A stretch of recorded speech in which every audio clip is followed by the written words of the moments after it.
And question number one, do the Patriots have enough healthy bodies to play? They have been decimated by injuries. And the most critical area is in the linebacker corps, which may force the Pats to use a 4-3 defense today, which would be just what the doctor ordered for the run-oriented New Orleans Saints. The injury list is staggering, although Irving Fryer told me he'd like to play. I'm not sure the coaches will allow him to do so. Lawrence McGrew, the linebacker, may play today, although we've learned this morning that Pete Brock, the center, injured his back and he is questionable, so the list just continues to get longer. But you know, Sam Lawson, all the talk about the injuries is the emergence of Tony Eason at quarterback. He has taken control in the huddle and he has led the Patriots to 2 straight dramatic wins. That's right. The last 2 weeks, through a lot of adversity, he's done what an established quarterback needs to do in this league. He's found a way to win. And the New Orleans Saints are a surprising 6-6. They've found a way to win some games. They are still in the playoff race. What do they have to do to win? Well, Jim Mora said it best yesterday. Be patient. Give the ball 30 times to that fine young running back, Reuben Mays, and by all means, do not allow the Pats to hit a home run. Stop the big play. And you'll notice a difference in coaching styles. Jim Mora will wear the headset, has the wires dangling on the left. Raymond Berry goes technology free.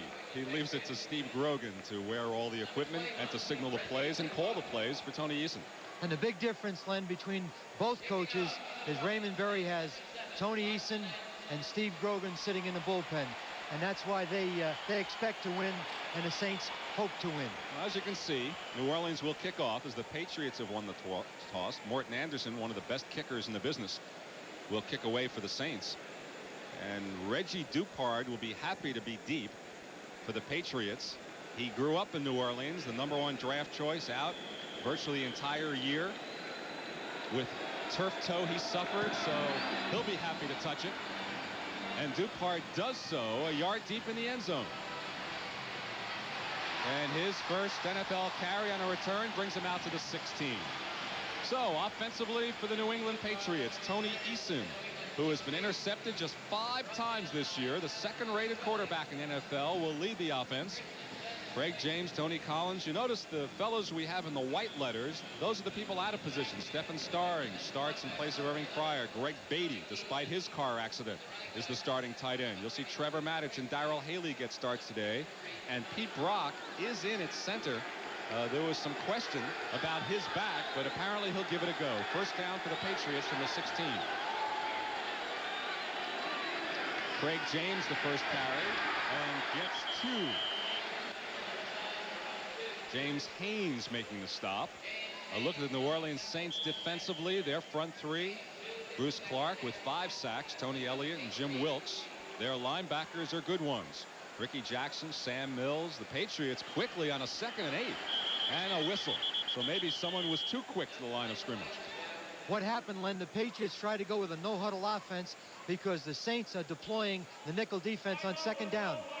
Before the snap. First time out this half.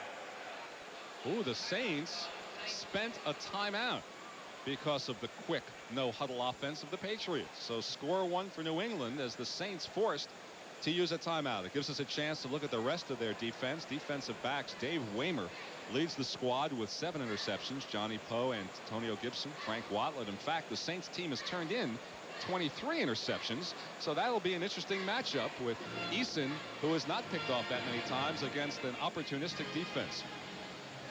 And because of his barking the signals, it affected his throat a little bit. They did it last year, Len, when they went out to play Seattle, and they said it really helped them because they won the game. And this is a tough place to play, and the sound effects and the noise for the quarterback on the line of scrimmage, particularly in audibles, is difficult. So after the unusual New Orleans timeout, it's 2nd and 7 to 19 for the Patriots. Eason's first pass.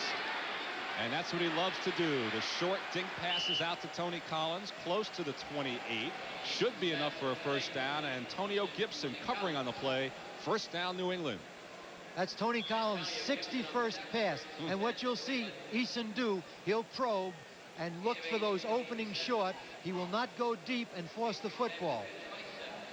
And as the folks in New England know, the Patriots continue to struggle with their running game. And that's another reason why they go to Collins so much on the short passes. First down from the 27. There's another one intended for Beatty. Good coverage from Antonio Gibson on that play. What's with the Patriots running game, Sam?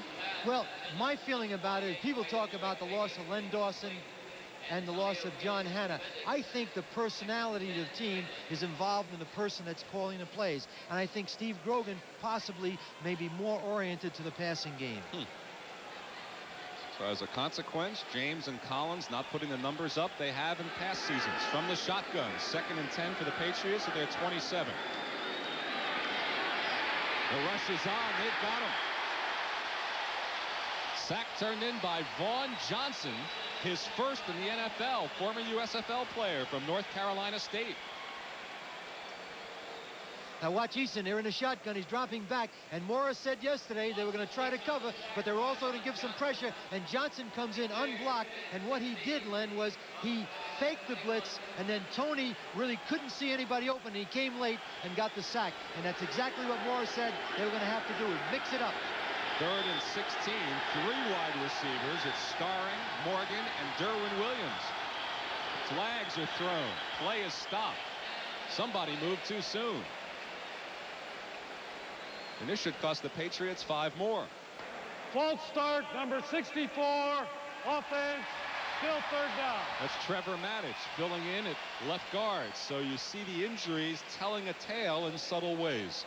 Well, in a situation like this with 3rd and 16, you get a young player who's concerned about the pass rush, and he jumped too soon. This is a 3rd and 21, Sam. The Patriots have to get it out to the 42 for a first down. They're at the 16. What he'll do right now, Len, is try to get half of it and punt the football. He will not force the football upfield.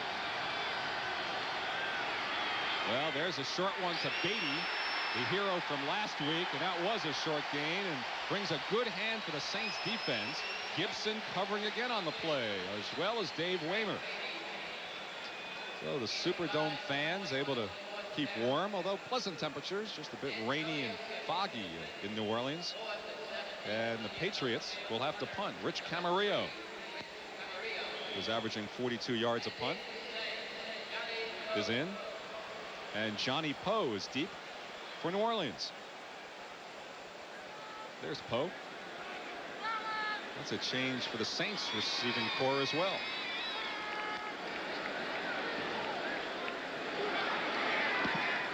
Camarillo, low kick. Poe will have a return. Should get some good yardage here from the 35.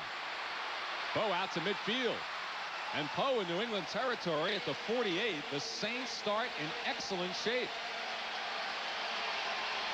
Tackle turned in by Steve Doig. So with 2 minutes gone, the Saints defense has held. The offense will take over when we return to the Superdome in New Orleans in just a moment. And the Saints offensively, Dave Wilson trying to bounce back from the 4 interceptions he threw against the Rams last week. Ruben Mays, the workhorse, he's gained close to 900 yards, the leading rookie running back in the league. Buford Jordan had a tough fumble last week. Jones, Martin, Tice, wide receivers and tight end. And Pat Saindon will start at left guard. Brad Edelman, the starting guard, with an ankle injury. And you saw Stan Brock, that is Pete Brock's brother. First down at the 48 for the Saints. Expect Mays left, Mays right, Mays up the middle. Flag down as Mays goes right for good yardage. But we'll see what the penalty flag is. Could be a motion call. Our referee today is Dick Jorgensen. And that's what the call is. Motion against the Saints, which will set up 1st and 15 back in their territory. Illegal motion, number 36, offense. 2 men moved, 1 continued to move. They both have to stop before the snap. First down. Only 1 can move, and then they both have to stop. All right, unusual situation. The Patriots going with a front 4. 2 Williamses and Owens and Garin Varys. 3 linebackers because of the injuries. Ed Reynolds, Johnny Rembert, Don Blackman. Of course, Steve Nelson, the fine All-Pro linebacker, through for the year. And the good defensive secondary for the New England Patriots. 1st and 15 at the 47. Mays goes left. Tried to cut back in the middle. Stopped at the 45. Well, what about the strategy of so much running against a 4-3? Will it work? It hasn't worked on that play. Well, the difficulty right now is, as you look at Johnny Rembert, number 52, the middle linebacker, they've been playing a 3-4 defense, and you cannot teach the defense in a short 2 or 3 weeks that you've worked on during the entire preseason and training camp. So it's going to be difficult, particularly for the linebackers. And that's the person right there, Johnny Rembert, that has the most pressure. 2nd and 17 at the 45 for the Saints. First pass from Wilson. Complete. John Tice, the tight end, on the near side at midfield. Pickup of 5.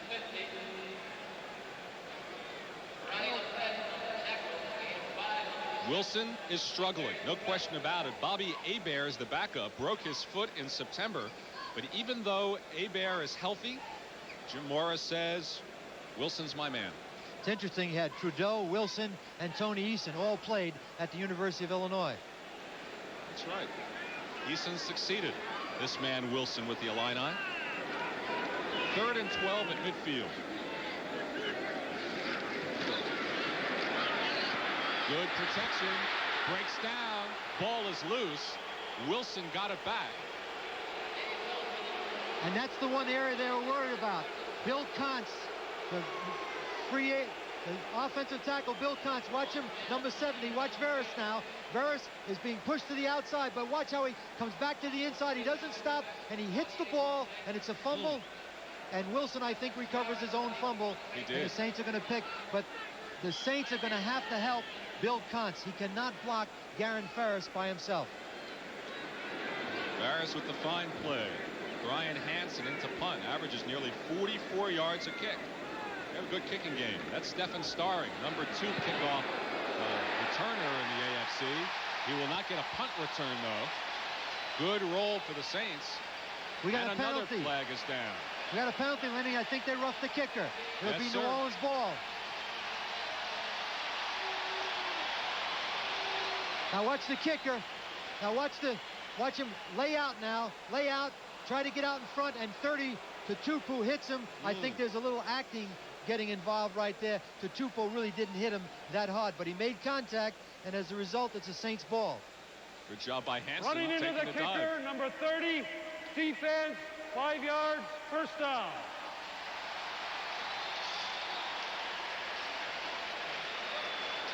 Raymond Claiborne saying, wait a second. Acting is okay on the stage.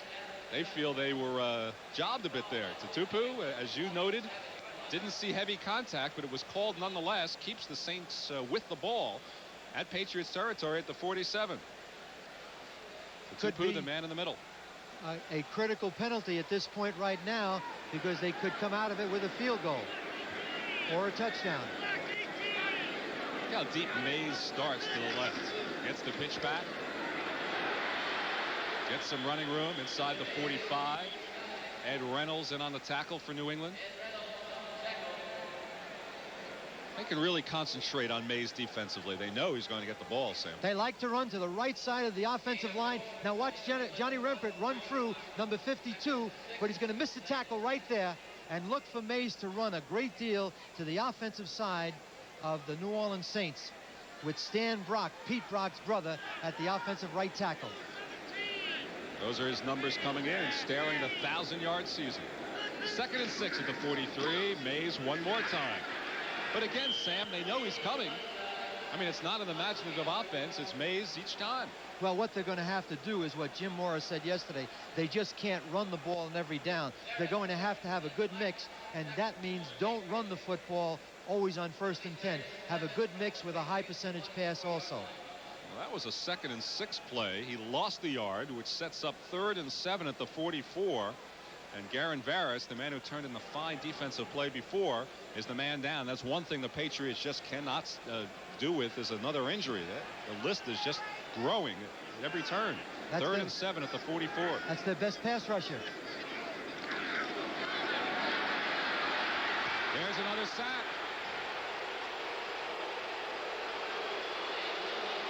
See Milford Hodge get excited, jump out of the huddle. The rookie free agent from Washington State, Milford Hodge, with his first NFL sack. Watch Milford Hodge, who replaced Garen Farris now. He just keeps going. He's a power rusher, and he gets right in his face. But you have to give that sack to the coverage because he had enough time to get rid of the football. And Brent Williams helping out as well. But Hodge turning in his first pro sack. And we'll see if they run into the kicker this time. Derwin Williams held up short. And a fumble. And the Patriots come out of there with it.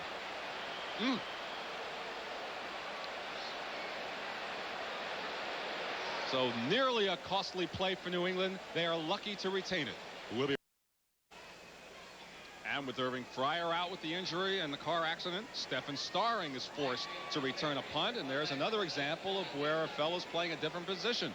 He drops it, officially called a muff, and because no one controlled the ball before it went out of bounds, it's New England football. A break. And Starring comes out to the near side. Morgan flanked to the far side. First down for New England at their 8.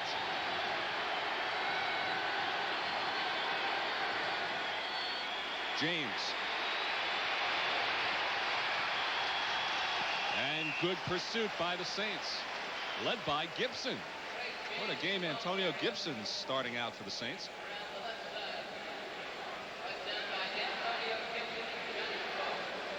Antonio Gibson is a strong safety. He forces very well. As a matter of fact, they call him the hit man because he's so aggressive. No gain on the play. 2nd and 10 for New England at the 8.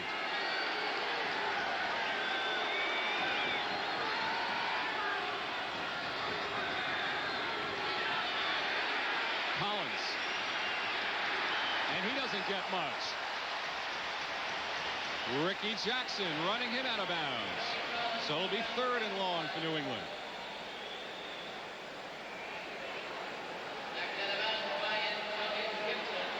So this will be a 3rd and 8 from the 10. Our first look at the scoreboard. Nothing to report here nor there.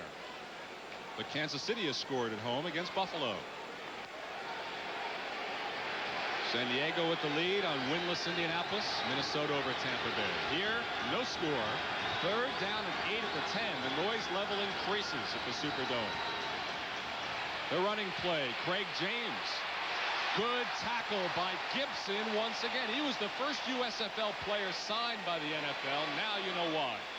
And there have been many in the league, and particularly with the New Orleans Saints, because Jim Mora was the coach of the Baltimore Stars. Now they're very conservative. They're running a draw play to 82. Lead block is by 33. Now he goes up to the inside, but Gibson, 27, makes a big play because they had 3 more yards to go to try to knock out a first down. And the significant thing thus far, Len, is the Saints have enjoyed excellent field position. Yes, they have. They've played well defensively. So Camarillo will now have to punt from his end zone. He's had 3 kicks blocked this season. Johnny Poe deep once again. As you see, his first return was a good one. That's why you have 10 men on the line of scrimmage, and they're pressuring him. Good protection. Gets a fair kick away, but Poe in New England territory at the 47. Goes ahead to the 42. But one more time, the defense sets it up for the struggling New Orleans offense. The Saints will try to punch it in, something they've had trouble doing. They're in good position to do so. We'll return to New Orleans. Well, welcome back to New Orleans. Midway through the first period, no score. Both offenses very conservative, Sam. Well, Jim Mora, fine. It could stay this way the entire game and have his kicker kick a field goal to win. But you'll see the Pats, as soon as they get better field position, they'll open this thing up. First down for the Saints at the 43. They have just 3 touchdowns in 15 quarters. So they've had trouble scoring. Mays.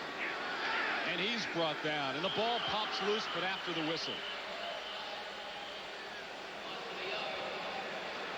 And the word from the Patriots sideline is that Craig James has a bruised right knee, and he may not return, Sam. Well, the beat goes on. James is standing there. He doesn't look particularly hurt, but that's the word that was phoned up to our broadcast position. You know, Robert Weathers is also hurt, so they have Tutupu and Dupart. 2nd and 10. Mays again pops out of there, and he's not a mystery to the Patriots defense this afternoon.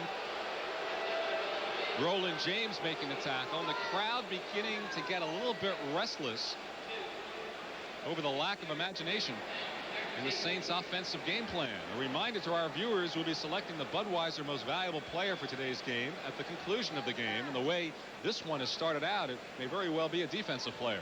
Or the punter. This will be a 3rd and 13 at the 46. Saints have not done particularly well on this down. Now Wilson will pass and throw for Eric Martin and overthrow him. The crowd doesn't like that either. Well, you only try one passing play every 7 or 8.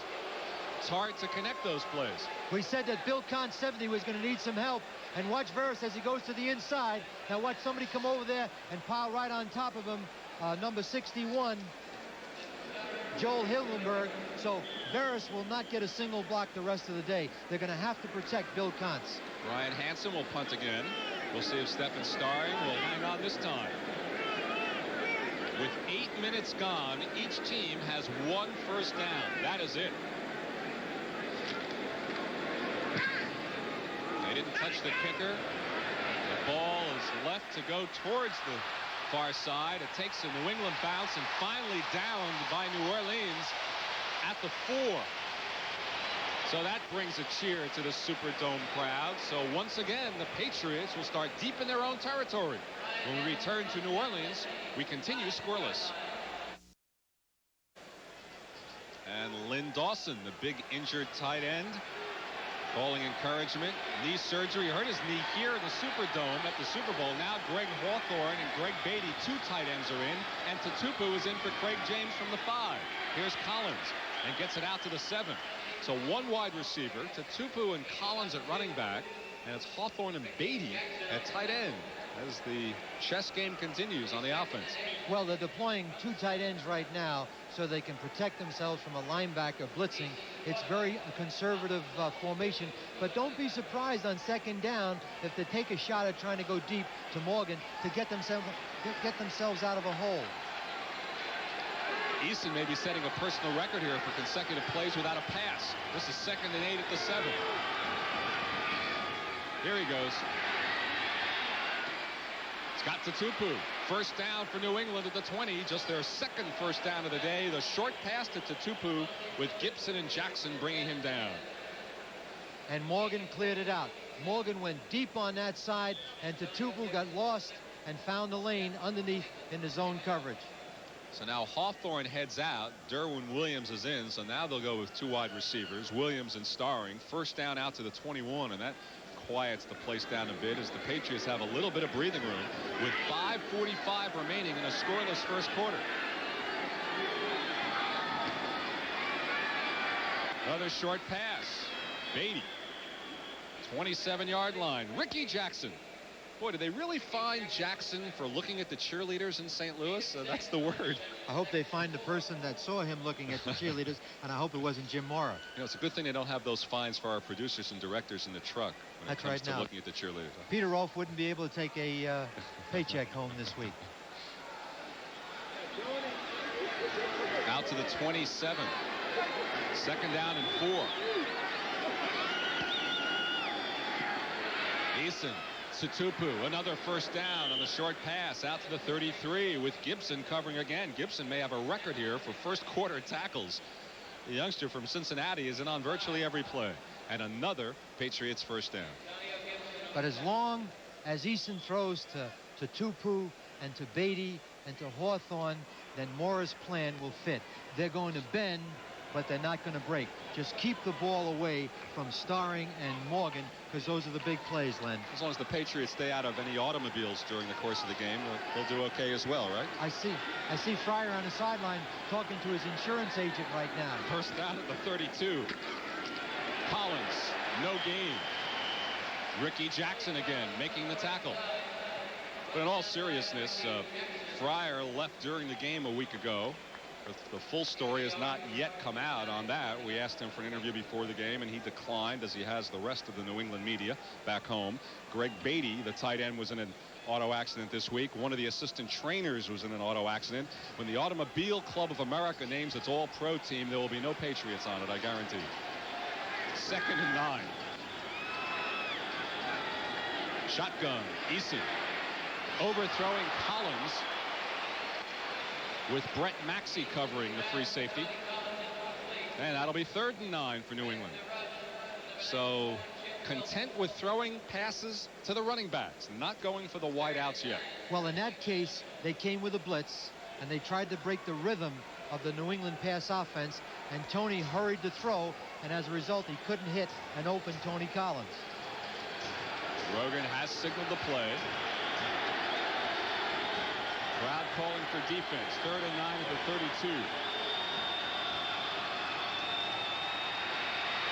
32. Over the middle. He's got a wide receiver for a big game. Derwin Williams into Saints territory at the 41 before Van Jakes finally could bring him down. For Williams, just his 2nd reception of 1986. Let's watch it right now. This is the best way to get deep on a crossing pattern. He's beating Antonio Gibson, number 27. Now watch him add 5, 10, 14, 15, 17, 18 yards. He actually ran with the ball. And obviously, Len, they were in man coverage then and didn't get enough pressure on Tony Eason. A 26-yard pickup, the biggest gainer of the afternoon thus far. 1st down at the Saints 41. Eason once more looking for Beatty. Gibson covering. And Beatty inside the 25. And suddenly, on 2 quick strikes, Eason has the Patriots moving. 18 yards on that one. So 2 plays combining for 44 yards. Boom. In a hurry, down to the 23. As soon as they got good field position, they opened up to the vertical game. They hit Darren Williams and Greg Beatty, and now they're in field goal range.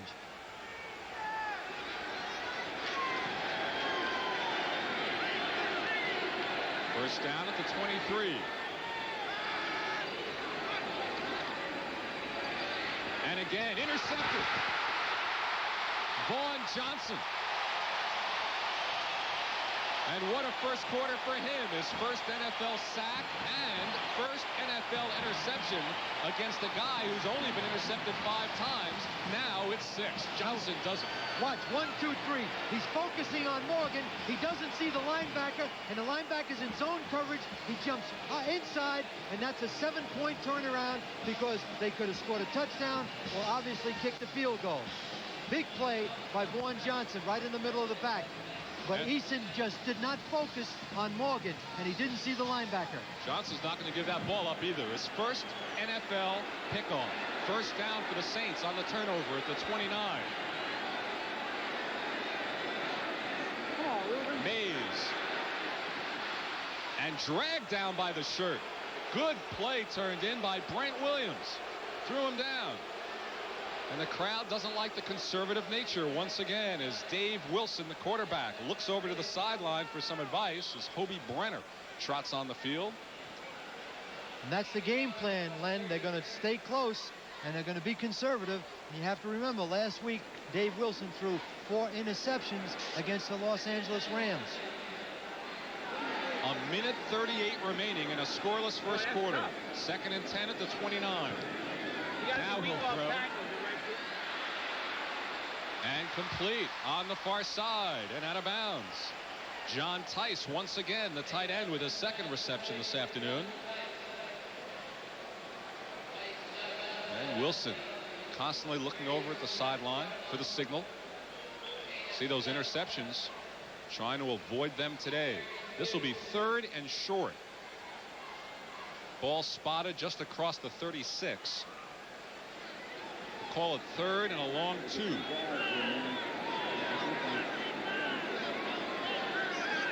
again, Mays lining up 6 yards deep. He will not get the carry this time. Throwing out for Tice, and he's his main man. First down for Wilson and the Saints at the 45. Tice with his 3rd reception. Jim Bowman covering.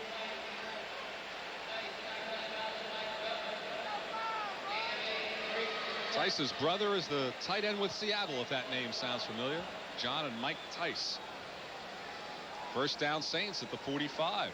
I think the Saints have to throw the ball more now, or throw the ball, period, on first down. They got to take the pressure off Reuben Mays.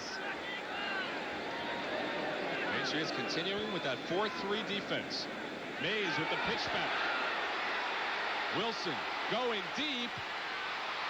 Nearly intercepted by Lepet, who's calling for a pass interference play. It was intended for the rookie Kelvin Edwards. And Lepet was right there looking for his 9th interception. They came right out of their conservative suit, flips it back to Wilson.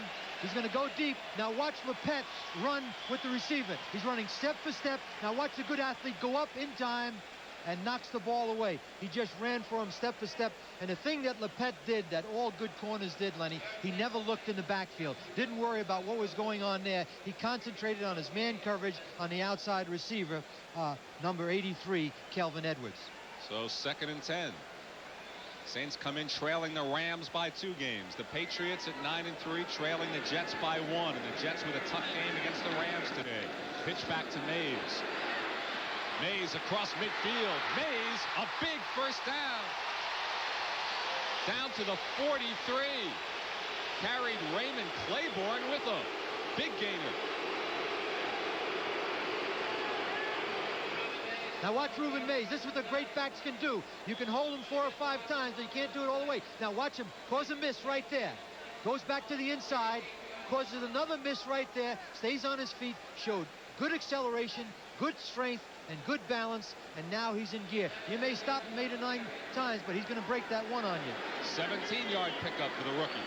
First down at the Patriots 38. Here come the Saints. Tyson motion. Mays the pitch back. Cuts back over the middle. Inside the 35 to the 33 for a pickup of 5 more. Nice piece of running by Mays. And the reason he's cutting back so effectively is you have more holes in the 4-3. The defense isn't as well coordinated as they were in a 3-4 defense with 4 linebackers. So look for him now to go outside and get the cutback. Go back inside for positive yardage. 38 seconds remaining in the scoreless first quarter. 2nd down and 5 for the Saints at the Patriots 33. Both teams have had good opportunities with field possession. Mays inside the 30 to the 29, short of a first down. Brent Williams and Jim Bowman combining. And take a look at Johnny Rembert, the linebacker. Watch Reuben Mays now squirt right through him. Rembert is right there to make the play, and Mays shows his power, Lenny, by breaking a tackle and running right through Johnny Rembert, number 52. So, time will run out on the first quarter. 1 turnover, the interception by Vaughn Johnson. Some good gains, primarily on the ground for Reuben Mays, and 2 quick passing plays for Tony Eason, but no points scored. 1 quarter complete from the Superdome in New Orleans. The Patriots nothing, the Saints nothing. We'll be back with second quarter action in just a minute. Rams leading the Jets 7-0. That score helps the Patriots but hurts the Saints. Washington leading St. Louis. Buffalo has a field goal in Kansas City. No score in Cleveland as well as here. San Diego with the 10-point lead, and Minnesota continues to lead by 7. Here as we begin the second quarter, Len Berman with Sam Ratigliano. The Saints are marching. This is a 3rd and 1 at the Patriots 29. And I guess if you had to bet a nickel, Reuben Mays gets the call, right, Coach? I'd bet more than that Reuben Mays gets the call. They're not going to take away the opportunity for Morton Anderson to kick field goals today. Incidentally, Sam Ratigliano was an assistant coach with both of these franchises at one time or another. So you know some of the personnel pretty well.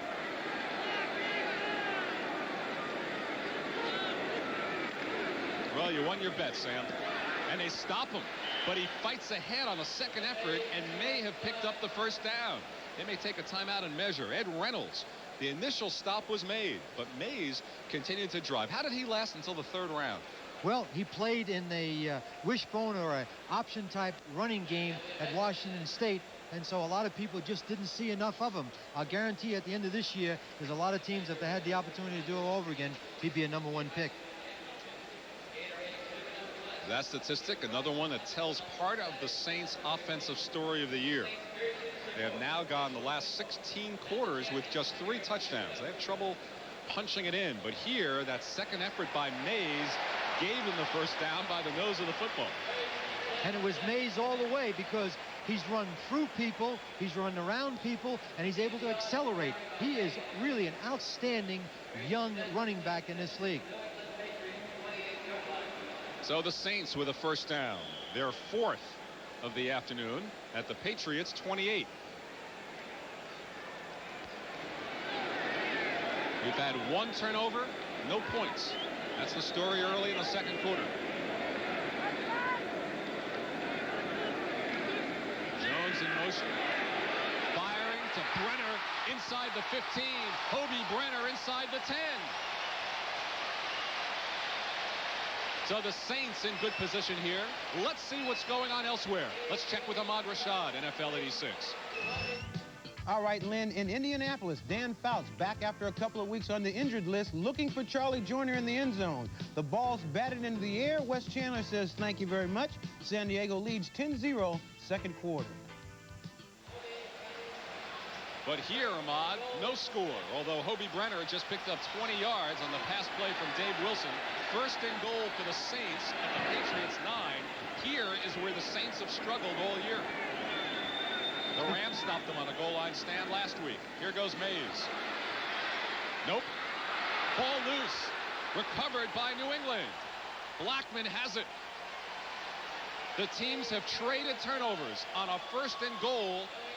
Blackman with the fumble recovery, and the Patriots stymie the Saints. Now watch Mays try to get that extra yardage. He goes back, he breaks up into the inside. Now Blackman grabs it. Now watch Blackman tear the ball away. He tears the ball away. Here comes Freddie Marion. Everybody's going after it, and Blackman makes the big play. He made the tackle, he stopped him, he ripped the ball out, and I'll guarantee you he saved the Pats a touchdown, but definitely a 3-point play by Morton Anderson, and the Saints can ill afford that kind of a turnover.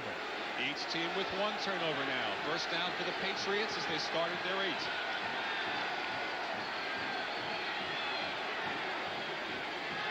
Collins. Out to the 13. Vaughn Johnson, the man with the interception earlier, making the tackle. So we played a minute and a half of the second quarter. Both teams have had opportunities. The defenses have ruled. Well, to answer your question, the reason the Saints, you have to do 2 things. If you're inside the 20, your own, you got to come out. If you're inside the opponent's 20, you have to score. They're just too conservative down there. They don't have the balance of the passing game. No gain on the play. 2nd and 10 at the 13 make it for the Patriots. I formation for New England. Eason to throw. Morgan is open. First down and more at the 32. 19-yard pickup with Dave Waymer covering, but not well enough. Morgan with a lot of daylight. Well, watch Dave Waymer now. He's got a break with Morgan. There they are, even now. Break, you see, and he slips right there. Morgan makes the catch, and that's the big play guy. They've taken him out of a hole again. They've got to get the ball upfield to Stanley Morgan and Stefan Sterling, because they're still struggling. Stefan Starring, they're still struggling with the running game. First down for New England at the 33. Hawthorne. Eason threw behind him. Hawthorne had some room, covered by Ricky Jackson, and Eason, I think, saying, yeah, I did throw behind you. It was a tough catch. He was wide open. He just threw it behind him, and he was moving in the wrong direction. So Eason looks over to the far side to see what play Steve Grogan has told Tom Ramsey to signal in. 2nd and 10 to 33. The story of today, defense is bending but not breaking.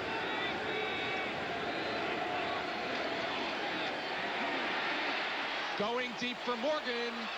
Wrong side of his shoulder. Morgan turns to the left, through to the right, and Eason has to get up from the floor. Waymer covering Morgan on that play. And 3rd and 10 coming up. He was pressured.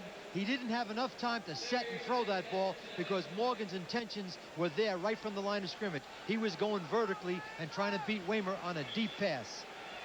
Morgan over 1,000 yards receiving. His wife made up 1,000 chicken wings for the team in honor of his 1,000 yards. He lost 10 pounds this year and credits that to regaining some speed because he's a veteran player, but he still has that great speed. And not eating his wife's chicken wings. Crowd cries for defense. 3rd and 10 from the shotgun. Firing it out incomplete, looking for Morgan. The defense holds again for the Saints.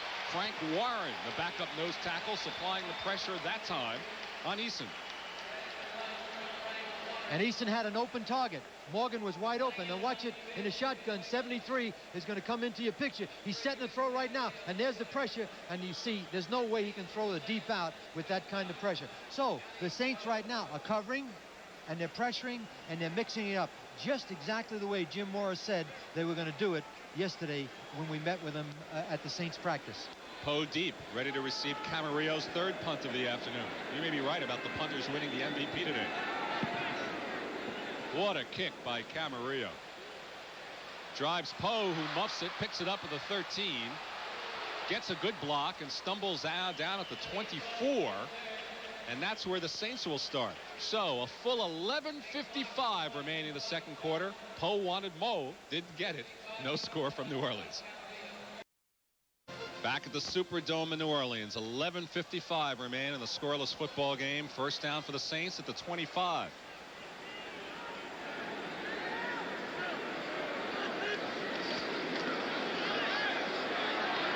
Plenty of time for Wilson. Brenner wide open again. So for the second time, a big gainer to Hobie Brenner with Fred Marion bringing him down. 22 yards for Hobie. And the big difference there, Len, was the protection. Watch Wilson as he takes a look at it. He's got plenty of time to throw. He finds Brenner right in the middle, and watch the hit by Fred Marion right there. And they were in a zone defense, and Brenner found that hole. He's had 2 big catches. He has 15 for the year. He had a broken hand earlier in the season. You see it taped up on the left. But 2 big gainers out to the 46. So the Saints finding the holes in the Patriots defense. Mays, Rembert after him. Mays comes back this way. Looks like Fran Tarkenton. And after all of that, he lost a couple. But a good effort by Mays to get away from Rembert. Rembert is getting a better feel now for playing that middle linebacker. Watch him now. He's going to go through. He goes right through now. Balance up, balance up. He gets Mays now to run all over the field. Now you have to do is just get up and run. Watch the white jerseys converge on Reuben Mays. He ran about 40 yards and he lost 2. You got to run north and south, not east and west. Too bad you don't get the lateral movement. They never gave Tarkenton the sideways yardage.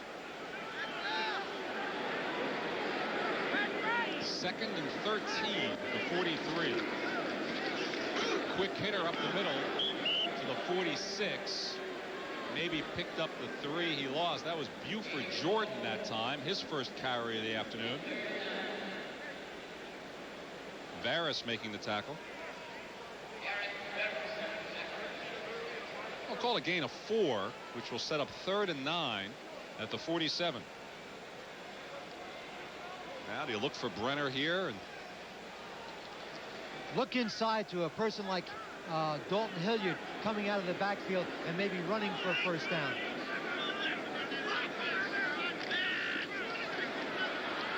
Throwing deep, overthrowing, looking for Mike Jones, the wide receiver.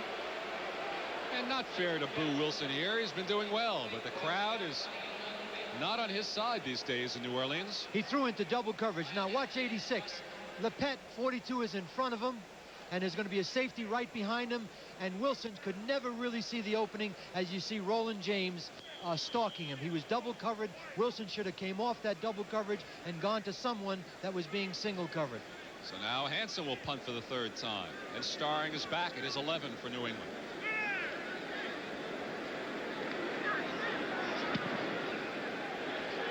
Nice high kick. Starring is run into. That's a flag. You have to give him a chance to catch the ball. Brett Maxey,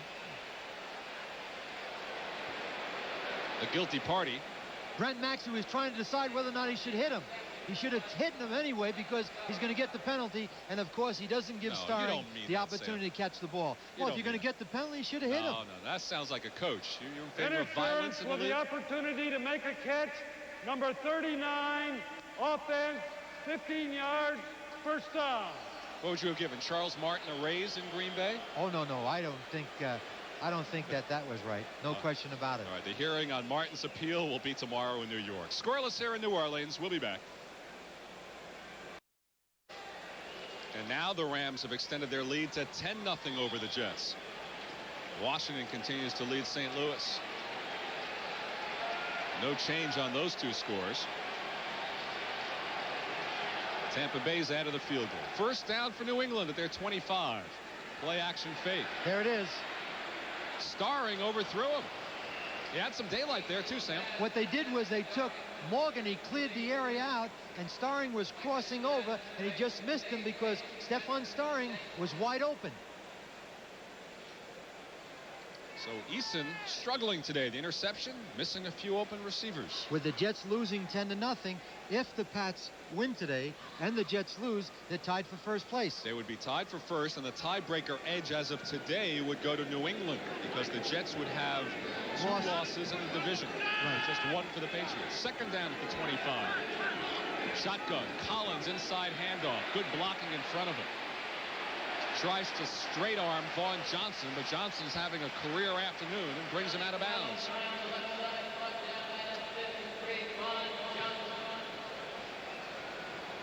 Must be a great thrill for Johnson to play in the USFL out of North Carolina State in the same game, turn in a sack, an interception, make the tackle. Now Johnson heads off field.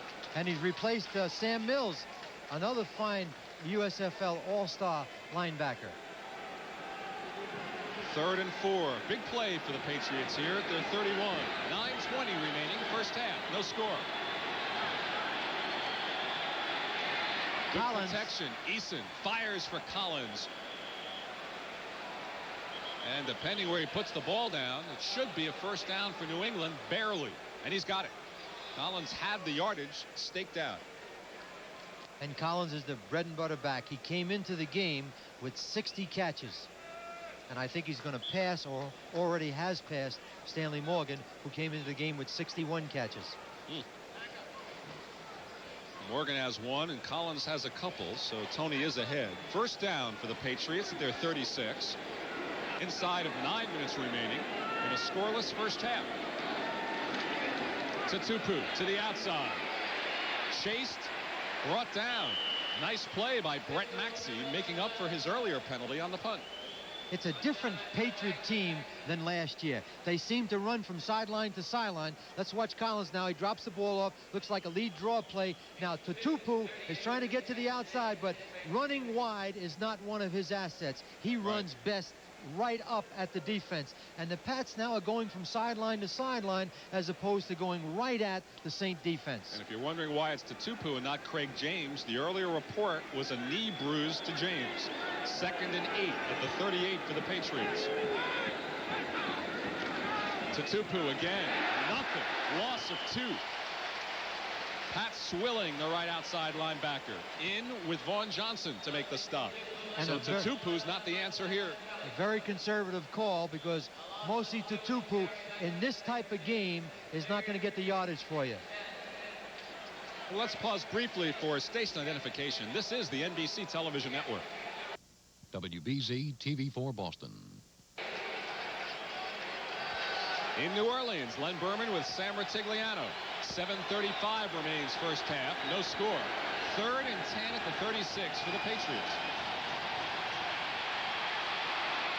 Eason firing on a bounce to Morgan. And Eason is not having a good afternoon, Sam. No, Eason is not setting. There he had plenty of time. He got rid of the ball too early because Morgan was wide open for a first down throw. Now watch Morgan coming back to the outside. The ball's going to bounce right in front of him. You can't even see Dave Waymer in the replay. He was so wide open. He just seems a little bit tentative. He's not setting and throwing the football. That's a bit surprising. There's Craig James on the right standing. Doesn't appear to be too injured, but he's without helmet. Camarillo will punt for the 4th time. Poe will try to receive for the 4th. Good rush. They don't get there. Poe at the 17. Good decoy, as if he wasn't going to catch it. And runs it out to the 29. That was a nice little fake. that Poe put on Ernest Gibson. He acted like he was going to let it bounce, grabbed it, ran right past Gibson, and picked up some yardage. So we've got a timeout. No score at the Superdome.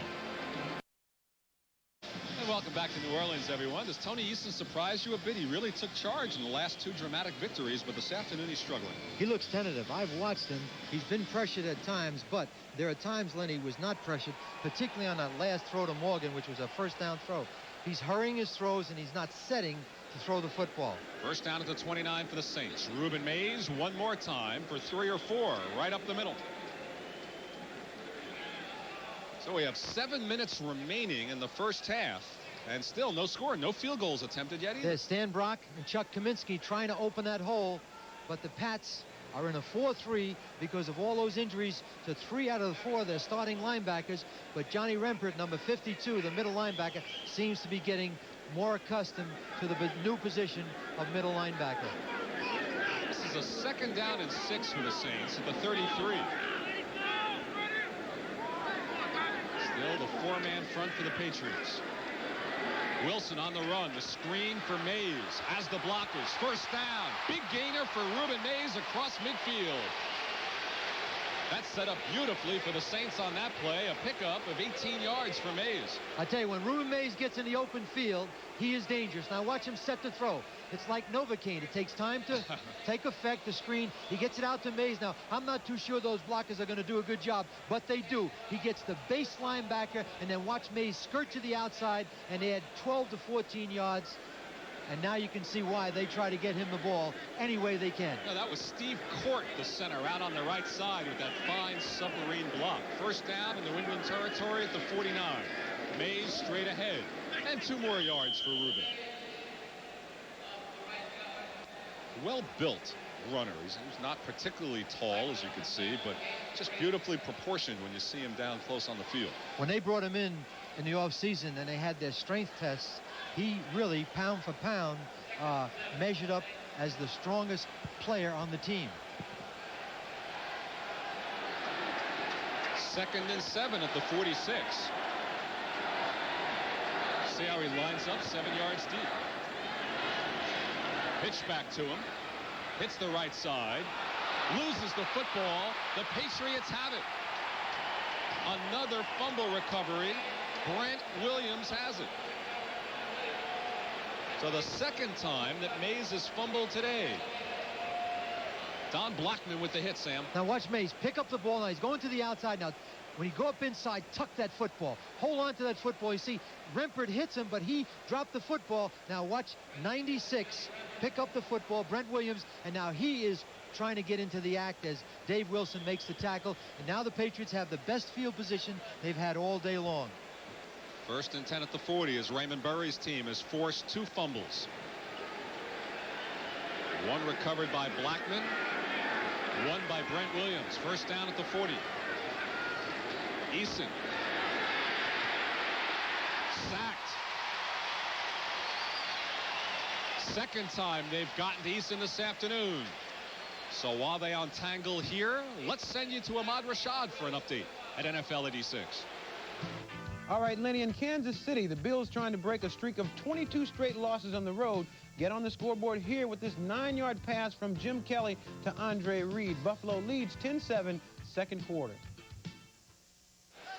And the last several times on the road, or at least a couple of times, Buffalo has been caught from behind. The Patriots did it with 1:40 to go last week. 2nd and 15 for New England, the 45. Eason runs out of trouble. Tupu and Starring were over on the near side. Could find neither. Ricky Jackson covering. One of the big problems right now that's affecting Eason is they're getting good pressure. And watch Bruce Clark, 75, coming up from the inside. So he gets right up in his face. Now, he's not going to tackle a quarterback, but he forces him out of the pocket, and that breaks the rhythm of the pass offense. You just don't have to have a sack to be effective as a pass rusher. You saw that with Bruce Clark. You know, you hear coaches all the time in training camps say, if we can stay away from injuries, if we can stay healthy. And you see how injuries are the great equalizer. The Patriots are a deeper, stronger team with a much better record, and here it's even. 3rd and 15 at the 45. Eason in trouble again. Fires out of bounds. And again, it's inside pressure. People are covering well, and they're pressuring them. A quarterback has to set to throw. Watch Tony Eason now. Watch his eyes. He doesn't see an open receiver. Good coverage. Now he's going to have to get out of the pocket, and you're not going to complete a lot of passes running for your life. Fired it out of bounds, and Eason is stopped one more time. Talking to Irving Fryer. Talking about his car insurance. All right. Camarillo will punt again. Eric Martin is back for the first time deep for the Saints with 5 minutes remaining in the scoreless first half. The rush is on. Don't get there. A booming kick. Fair catch by Martin at the 15. 4 minutes and 59 seconds remaining in the first half. We've had lots of punts, 3 turnovers, no points scored, and once again the Saints will begin. I think the Saints are going to have to open it up on first down because Mays has fumbled the ball twice, although you have to continue to go to a guy like Reuben Mays, but they have to take some pressure off their running game. Ball is spotted just across the 15, so the Saints will start first down at their 16.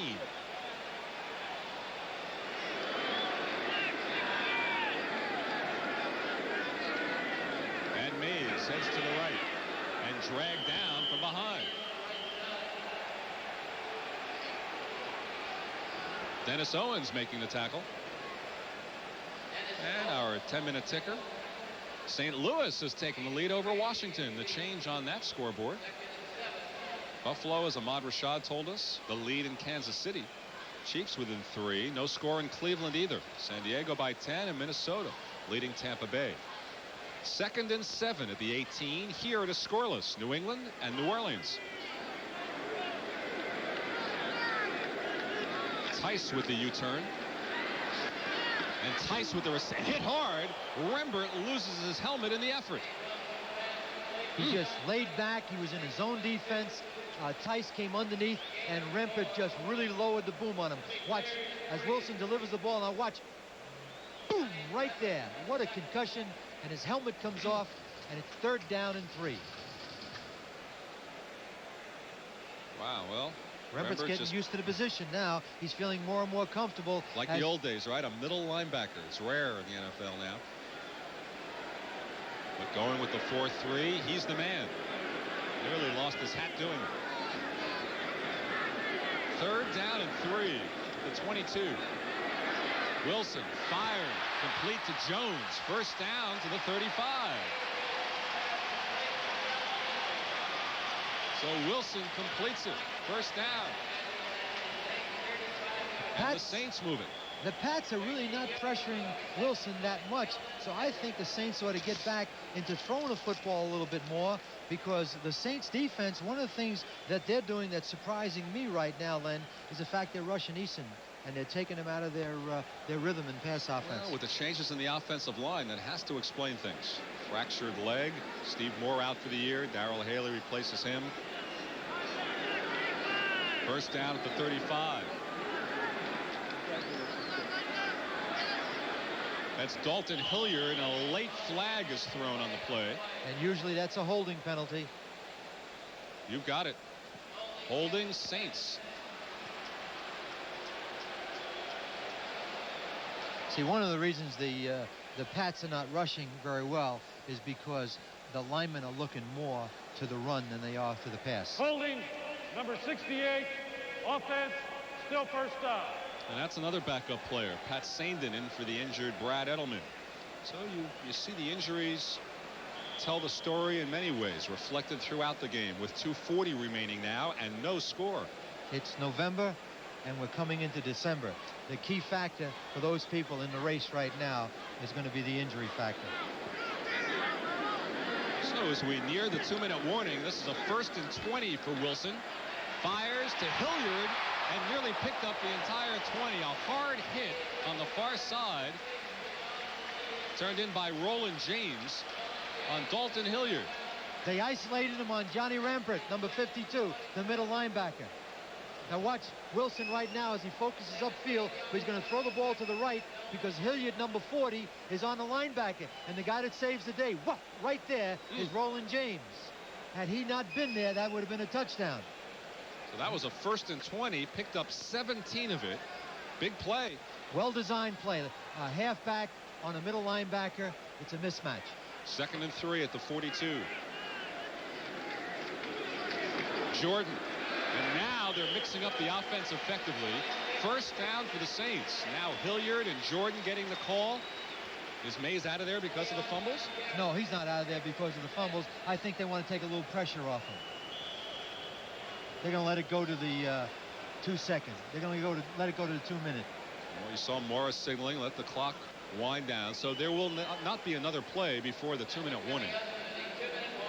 They'll caucus on the sideline. A gentleman with the hat was the offensive coordinator, Carl Smith. So when we come back, there'll be 2 minutes remaining in the first half. Saints ball at their 46. And back in New Orleans, Ruben Mays, their top gun on offense, just watching. I don't think there's anything physically wrong with him. He has fumbled the ball twice today. This telecast presented by authority of the NFL, intended for the private use of our audience. Any rebroadcast or other use without the express written consent of the New Orleans Saints and the National Football League prohibited. 1st down at the 46. Hilliard. 3 yards. Does that call surprise you? They do have 2 timeouts remaining. Wilson calling the team back into the huddle, and the Saints just taking their time. Well, what they're probably playing for right now is 2 first downs, and hopefully Anderson can kick a long field goal. I don't agree with that strategy. I think they need to throw the ball and get up there and try to get the big play. Remember, the Saints used one of their timeouts in the first minute of the play. 2nd and 6 at midfield. And again, Buford Jordan. And gets inside the 50, but the clock continues to run. It's as if they're trying to run out the clock. 1:17 remaining, and the crowd continues to get restless. Well, they're at a point right now where they're letting the clock run out. They're not even giving themselves a chance to get involved in a long field goal attempt by Morton Anderson. Now they're going to have to throw the ball on 3rd down and 4, but if they complete it, the clock's going to continue to run. 2 stupefying calls, under a minute to go. Now 3rd and 4. Not an easy down. Wilson fires and nearly intercepted. So now what do they do with 53 seconds remaining? They have to punt the football. And New England came with the blitz. Mel Gray, number 37, was wide open, but the blitz came in and it took Dave Wilson right out of sync, and he had to get rid of the football. Now watch Wilson right now. They're coming in. Freddie Marion, 31 from the top, but someone comes in the middle clean, and he had to get rid of the ball, and that someone was 97, Milford Hodge. Don't you wish they had cameras and mics right now? You could ask the coaches what they were thinking about instead of having to wait till the game is over. What a strange series of calls there. If they try a punt, let's see. Hansen is in punt formation. They shifted from punt formation. They were looking for somebody to jump offside. They're going to let the clock run out, or the time factor run out. 30-second clock has expired. This will be delay of game, 5 yards. That strategy was to have New England jump offside. Well, it shows that they're thinking. There's something cerebral going on the sideline. It ain't working. Well, the thing you have to understand right now, Jim Mora would take a 0-0 tie at the half because of the explosiveness. But you have a battered defense, an excellent field position. All you need is a 1st down, 2, as you noted, to try a field goal. 2 simple running plays up the middle and a pass. Gee, I don't know. Well, 2 things have hurt him. Last week, the quarterback threw 4 interceptions. This week, his best back, Ruben Mays, fumbles twice. Patriots let it go. And Ricky Jackson with a nice diving stop inside the 10. So the Patriots have 42 seconds. Let's see the contrasting styles. Let's see if Raymond Berry feels the same way as Morrow. Will he be conservative and just run it out? I think it's guns away here. I think it's guns away. What they need to do right now is complete a big play and work their way into a situation where they can kick the field goal. And there's Raymond Berry on the sideline right in the middle of your screen. But Steve Grogan is making these decisions on the sideline.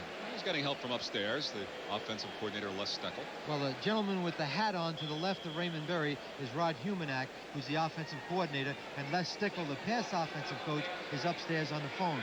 hooked into Tom Ramsey, the third quarterback. They're going to sit on the ball, Len. Well, I hear the fans in New England now. So the clock continues to run, or it's stopped momentarily with 37 seconds, and a timeout is taken by New Orleans. We'll be back. Back in New Orleans, 37 seconds remain. No score. You know, we haven't had any points. There hasn't even been a field goal attempted, which is thoroughly strange as well. Well, we've had the 3 turnovers, 2 fumbles by New Orleans, and the interception inside the 20-yard line by Tony Eason. And the Patriots content to just let the clock run out, which is slightly surprising as well. But perhaps with the lack of pass protection he was getting earlier, maybe that's the reason he doesn't want to gamble with a pass deep in his own territory. Well, now, they're going to Saints go in. have a timeout remaining, but they're not taking it. They're going to go in 0-0, and there's Raymond Berry. But Raymond Berry, the only thing he's worried about is his injuries, because his quarterback, Tony Eason, with the receivers that they have the big play. On the other hand, Jim Mora does not have that. I think he's deeply concerned about his quarterback throwing interceptions, and today Ruben Mays has fumbled the ball twice, so he's playing good defense. He doesn't want his offense to hurt his defense. I'm not sure if the gun that went off served to signal the end of the first half or to wake a few people up.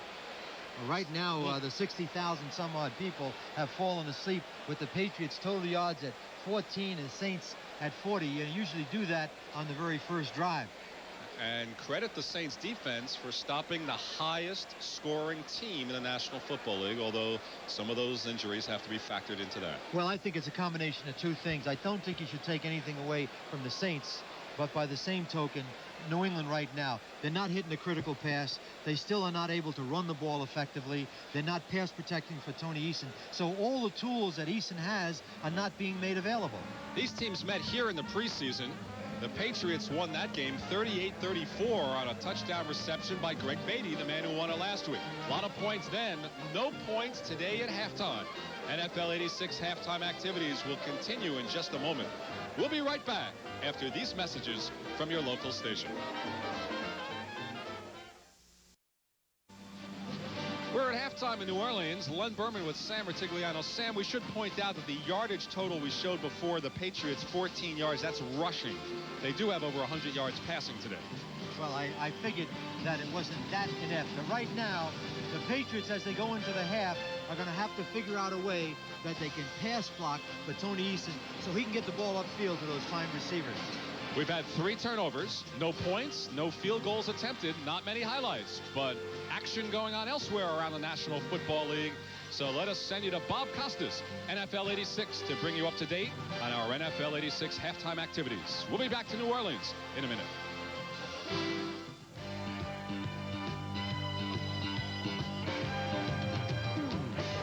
We welcome those of you watching the games at the Superdome in New Orleans, and also from Cleveland, Bob Costas with Paul McGuire and Ahmad Rashad.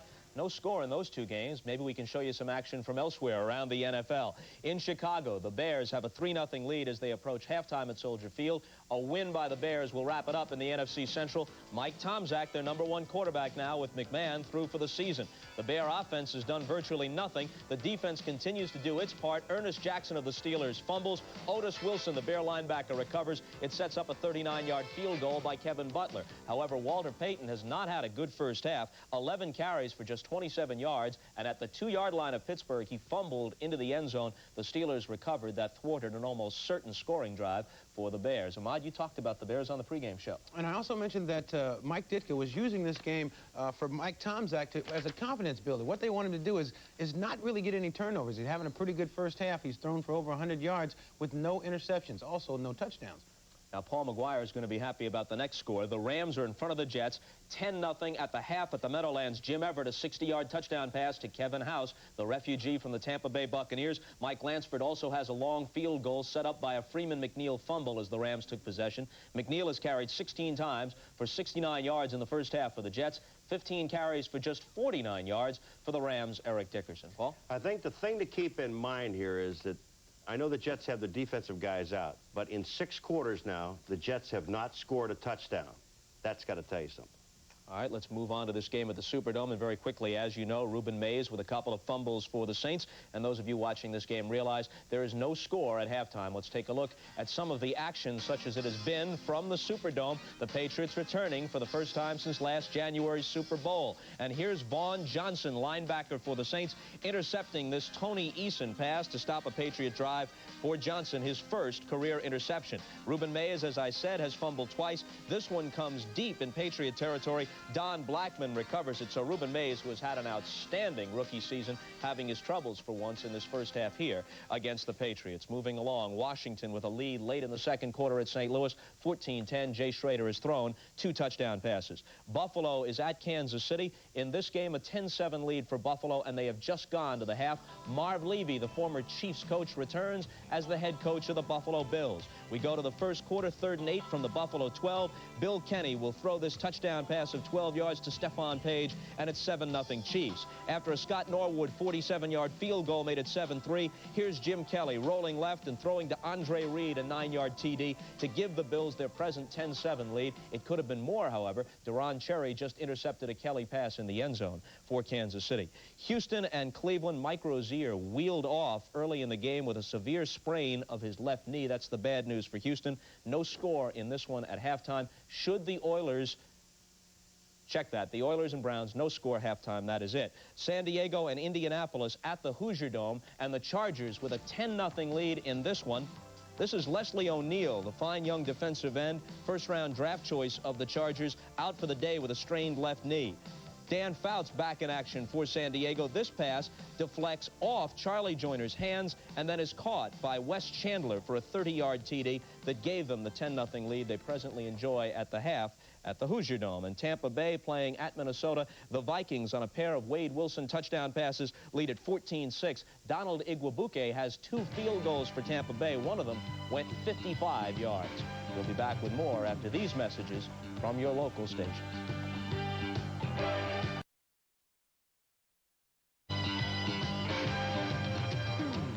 This January, it'll be 20 years since they played Super Bowl I in Los Angeles. The Kansas City Chiefs, coached by Hank Stram, against Vince Lombardi's Green Bay Packers.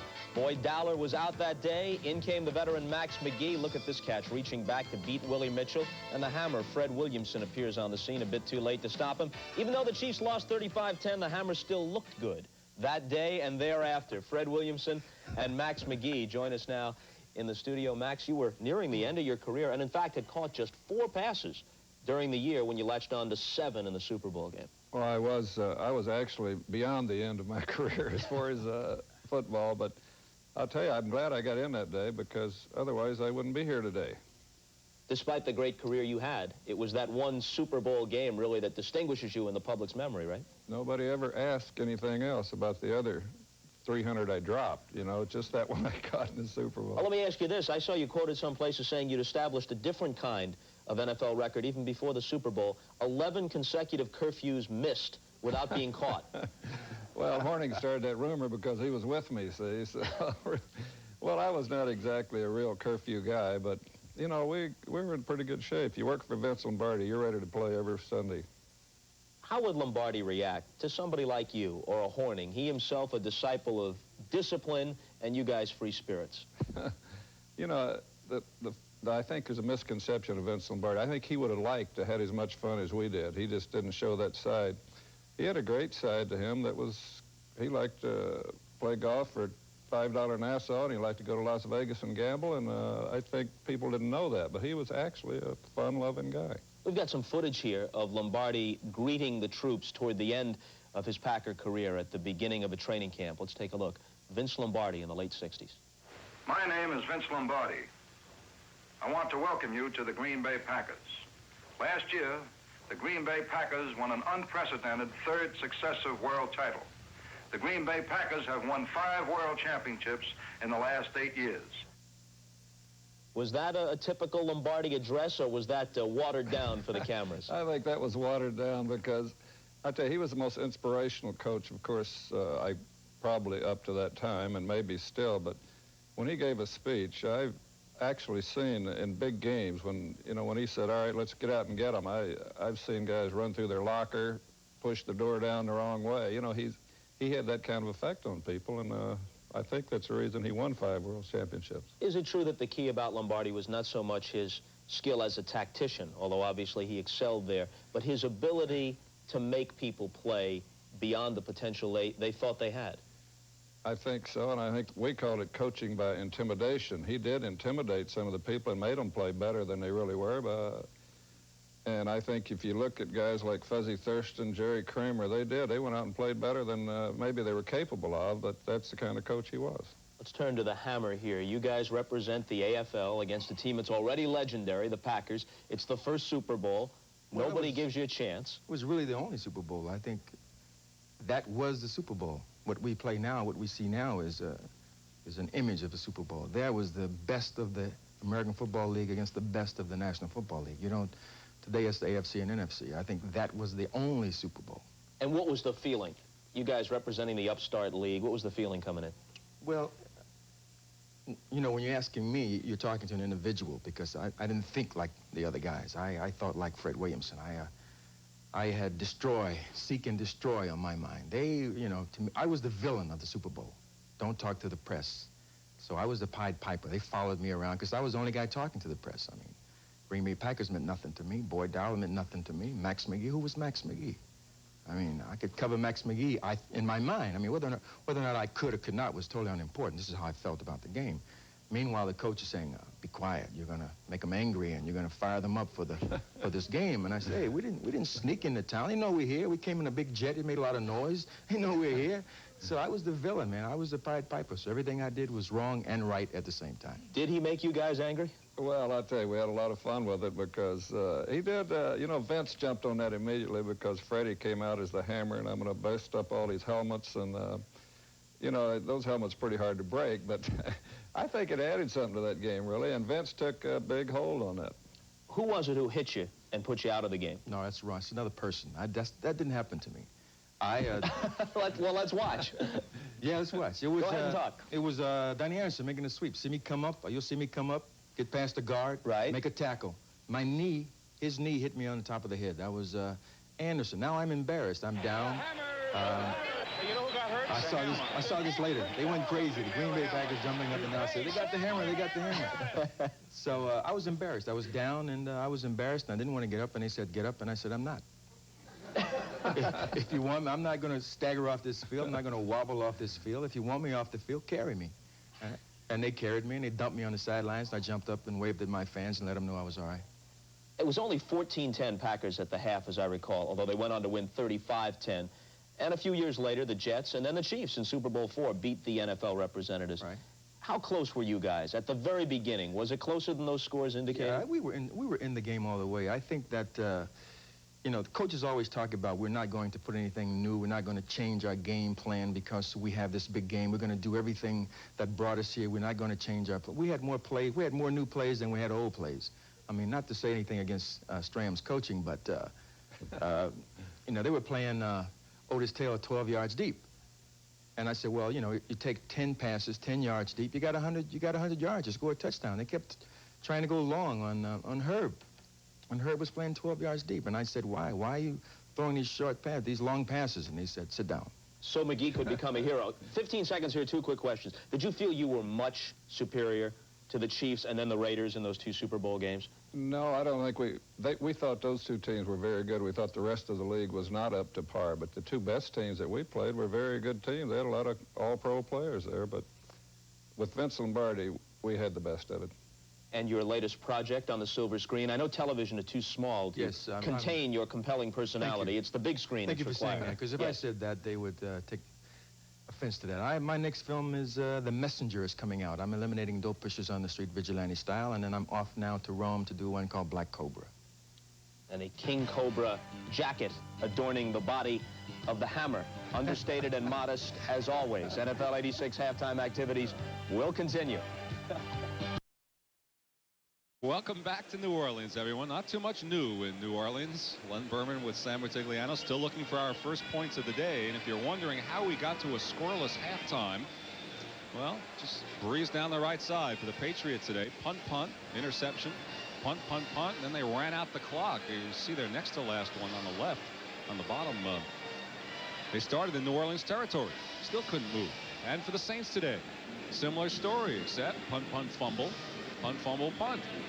That doesn't include their last possession, which was surprisingly conservative on 3 plays and punts. So not much has happened. Credit the defense, credit some injuries. Patriots have rushed just 13 yards officially now and passed for 95. The Saints have total yardage up to 143. Turnovers. Tony Franklin has a ball under his arm, and we're waiting for some points here in New Orleans. How's it going to happen, Sam? Well, the key right now, the Pats, they've got to shore up their pass protection, and Eason has to get back in the groove. The Saints, their plan really, if they could have taken 0-0 at the half, that would have been fine with Coach Jim Mora. But Dave Wilson's going to have to throw the ball more on first down. Mel Gray here, happy to see some action for the first time. He's a kickoff returner, second best in the NFL. Hasn't had a chance today. And the second half is underway. And Gray watches it go into the end zone. That'll be a touchback. Never touched it. And out. So the Saints this time will start on their 20, and let's keep our eyes on their backfield. See what the story will be with Ruben Mays. He's in there. Ruben Mays is in the game. All right. He's a young player. He fumbled a couple of times, and I think Jim Mora took him out to kind of settle him down on the sideline. Wilson passing in the first half was 9 of 13, 113 yards. Key for him was no interceptions after the 4 a week ago. See what their game plan is here. Awfully conservative, particularly at the end in the first half. Here they start at their 20.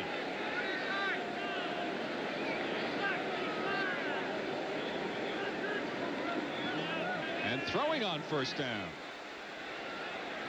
And a fine reception on the near side by Mike Jones. So they do start off with something new, and Jones has his first completion of the afternoon.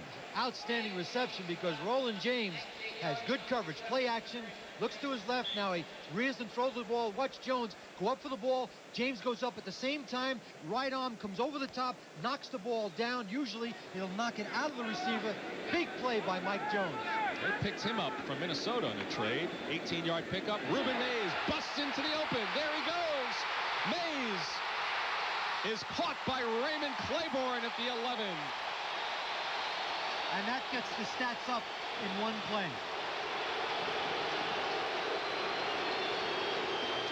Now watch Ruben Mays in the I formation.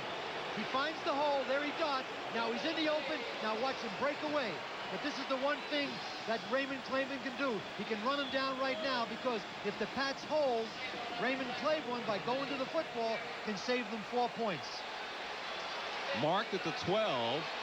50-yard pickup for Ruben Mays, and this half has started with lightning. That is the longest run against the Patriots this season. First down. Pitch back to Dalton Hilliard. And one more time we should mention that this is where the Saints this year have had the most problems, actually punching it in. They march up and down the field but don't score the touchdowns. Last time in this position they fumbled. No pickup of maybe a yard on that play. Well, it's a two-sided coin. By having a guy like Morton Anderson, you become ultra-conservative. But once you decide to run the ball on first down and you don't get any yards, that means on second and third down, you have to throw the football. So look for them right now to go to an inside receiver, a back or a tight end. Most of those scores, though, have been field goals. That may be a bit misleading. 2nd and 9 at the 11. Jones in motion. Firing for Hobie Brenner. Incomplete with Marion covering. Brenner with the 2 big receptions in the first half. Nearly had 6 on that one. And Wilson is a little disgusted, but let's watch 84 clear it out. It's going to come from the middle of your screen. Fred Marion's going to be covering him. Touchdown. Oh, boy. Why Eric not throw to me, says wide Martin. Open. The reason for that, it was a play-action pass, and Dave Wilson's back was to the line of scrimmage, and he never saw Martin. So 3rd and 9 at the 11. Repeat the play. Run the same play. They do, into the corner. Good call, Sam. And this time it was intended for Herbert Harris, overthrown. Claiborne gets up and pats him on the near side. Now Claiborne's ability to run Ruben Mays down was a 4-point play. You've got it. So Wilson comes off. Morton Anderson, the most accurate kicker in the NFL, comes on. And take a look at Herbert Harris to the right. They're going into the corner of the end zone. He was open for a little bit, but then Wilson saw that he was going to throw an interception. He threw the ball out of bounds so they could save the field goal for Mortensen. Well, Morton Anderson has hit on his last 13. And one of the best in the business. 28-yard attempt is good. And with 12:33 remaining in the third quarter, we have a score in New Orleans. A 28-yard field goal. Morton Anderson. The Saints lead the Patriots 3-0. 12:33 remaining third quarter. How big is it now that Raymond Claiborne was able to chase Ruben Mays down on the 50-yard run? As you called at the time, a 4-point play, Sam. 3-0. Anderson's kickoff to Dupard in the end zone. He'll come out with it. And the local kid makes good out to the 19. So now the Patriots will try to get something going offensively. Joe Colbrand, the man who made the special teams tackle for the Saints. Easton in the first half, 9 of 19 passing, 106 yards, 1 interception. Patriots are spotless when they score first, not so when the opposition does. Len, we should really take a look at 64, Trevor Maddich, who replaced Paul Fairchild. I think there's a hole in their pass protection, and the Patriots have to make some type of adjustment at halftime. Patriots going with 3 wide receivers, so they are starting out unconservatively, as the Saints did. First down at the 19. Eason from the shotgun. And hits the tight end Greg Beatty for a pickup of 8. Vaughn Johnson brought him down. So the Patriots starting with a different formation to try to open things up here in the second half. Boy, Beatty's come alive, hasn't he? The only healthy tight end. And as he said, he was the instant he had his car accident, actually a Jeep collision this week, he said the first thing that flashed through his mind is, here I'm the only healthy tight end and I'm getting in a car accident. His mind was on business. They're obviously right now, Len, going to try to throw the football to win this game. They've probably given up on the ability to run the ball. Good point. 2nd and 1 at the 28. The shotgun. Derwin Williams in motion. Flooding the left side. Eason has to scramble away. On the run. Hits Beatty again. And all of a sudden, an 8th round draft choice from Stanford becomes the most important receiver in the lineup. Greg Beatty. Well, Greg Beatty at one time was the leading tight end receiver. There's Maddich now in the middle on Tony Elliott. He's staying in front of him, but you can see that's the hole right there. Maddich clearly gets beat. Now Eason, what I like about Eason best is he runs, but he looks to run to find an open receiver, and he found Beatty, and they got a first down almost at midfield. 17-yard pickup, but not to pin it all on Maddich. There was a black jersey coming from the left side as well on that play. But it hurts you when it comes right in your face in the middle. Shotgun from the 45. Inside handoff. Tony Collins to the outside. And dragged down. Good tackle made by Pat Swilling, the right outside linebacker, after a pickup of 1. So maybe you're right. Maybe they should abandon the running game altogether. It's just not going anywhere. Well, Pat Swilling is a rookie from Georgia Tech. He's got great speed and tremendous acceleration. And again, I don't think that you can beat this Saints team running the ball from sideline to sideline. They're too quick. 11 minutes remaining, third quarter. On the strength of a 28-yard Morton Anderson field goal, 3-0 Saints. The Patriots 2nd down and 8 at their 47. And again, Eason, as he has been throughout this early going of the third quarter, from the shotgun. And fires that time. Derwin Williams had a step and dropped it. He points back saying interference, but Williams was gone. He dropped 6 points. Antonio Gibson covering from behind. He should have made the play. It was a beautiful pass by Eason. Again, he's dropping back off the shotgun. Pressure's coming up the middle. He steps up in the pocket, but he's not set. Now watch Williams catch the football. It hit him right in the hands, and he could have ran a ton. What he didn't do, Len, is concentrate on the ball. And that's another big play taken away from the Patriots. But I don't like Eason's feet. He's very nervous. Well, let's focus in on dancing feet. 3rd down. Maybe you would be too with the changes in the offensive line. 3rd down and 8. Good protection. Nobody open. Sack back at the 31. It is not a fumble. The ball was down. Pat Swilling.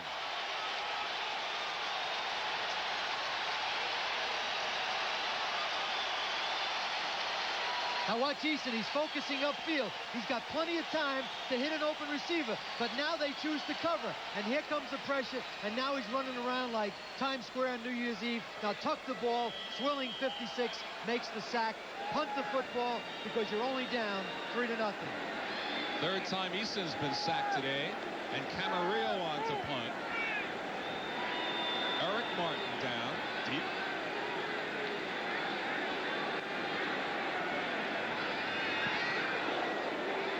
Not a good kick. Martin up at the 33. Heads to the outside.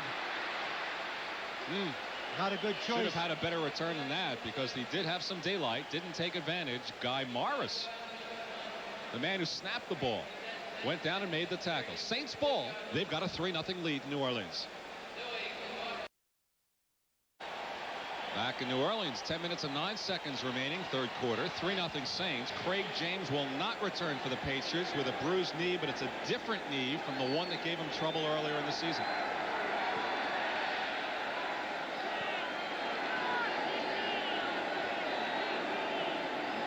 First down at the 32. Hilliard in motion. And throwing again, Wilson is. And completing to his tight end, Tice, who dropped the ball. The Patriots say they have it, and the official does as well. The third fumble of the day for the Saints. Tice received it, had it, dropped it. Johnny Rembert recovered it. And it was wide open because he hits Tice 82. Watch him catch the football. Now he's going to try to put some extra yardage on it. Tuck the football. But he never even was hit. He just dropped the ball while he was trying to run. And Johnny Rembert gets the fumble on the Saints' 45-yard line. A week ago, it was interceptions which killed the Saints. Today, 3 fumbles have cost them. First down for New England at the Saints' 45. Eason stays with the shotgun. Look out, down for the 4th time. Jim Wilkes, his first sack of the year, and he's excited. Now watch Eason as he focuses upfield. He has a chance to get rid of the ball, but Brian Holloway lets Wilkes get off to the outside. Plenty of time to throw the ball, and Wilkes comes in for the sack, but that's a coverage sack. It means the Saints defensive backs did the job to cause the sack by Wilkes. A loss of 7. 2nd and 17 for the Patriots, who suddenly are in trouble. Back at the 47.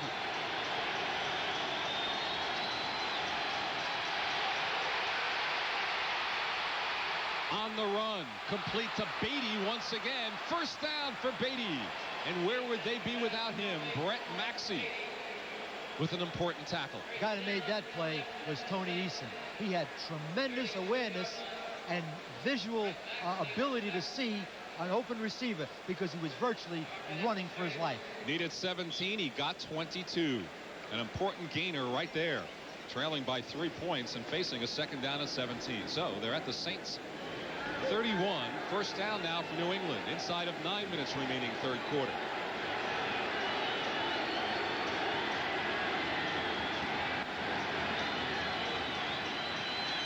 Good protection. Tony Collins. Saints say they have it this time. And the official agrees again. Another turnover, the 5th of the game.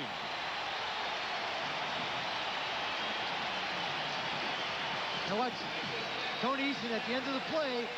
57, Ricky Jackson makes the play, but Antonio Gibson is on the bottom of the pile, and he gets a fumble. And remember now, that fumble was on the 25-yard line of the Saints, which takes away the opportunity for the Pats to tie it up with a field goal. And now Raymond Berry has seen his team turn it over once by interception, now once by fumble. They have not been able to take advantage of the 3 fumble recoveries. Raymond Berry motioning Tony Eason down. What he wants is a replay. Right. He wants a replay to see if the ground caused the fumble. And the officials upstairs, our replay official today is Nick Skorich. So it's not over yet. You know, no one hit him, and he did. If you look at it real close, there is a possibility that the ground caused the fumble. Like to see it again if we could. Would it be pivotal if they reversed the decision? There's the replay official booth. It's Nick Skorich in the middle and Don Weiss on the left. The play stands as called. Fumble, recovery by New Orleans. First down. Well, what do you think here? Let's watch the replay. Watch Tony Collins.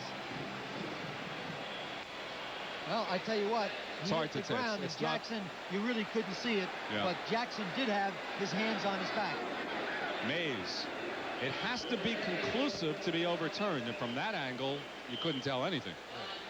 There was no indisputable visual evidence that the ground caused the fumble. An official timeout is called. And maybe a Patriot is down. We'll take a timeout. Well, Brent Williams was the Patriot who was down. He was up and moving around under his own power on the far side. But for the moment, he's replaced by another rookie. Milford Hodge, as the Patriots stay in the 4-3 defense. 2nd and 6 for the Saints. Ruben Mays pushes ahead close to the 33, which would set up 3rd and 2.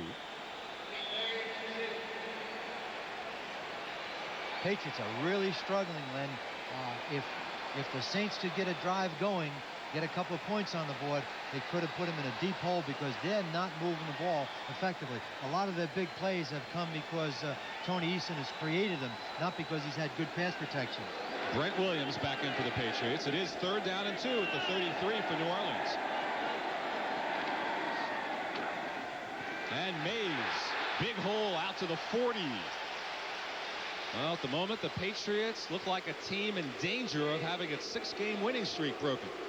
They're running right behind Stan Brock, and look at the block by the tight end, and Tice comes off, and that's the key block. Tice on number 95, Toby Williams, and Ruben, like a good back, has the vision to see where those holes are, and they got a first down. You know, the Saints are 6-6. They've never had a winning record in their 20-year history. They've had a couple of 500 seasons. What a big win this would be to put them over 500 today with 3 games remaining. First down from the 40.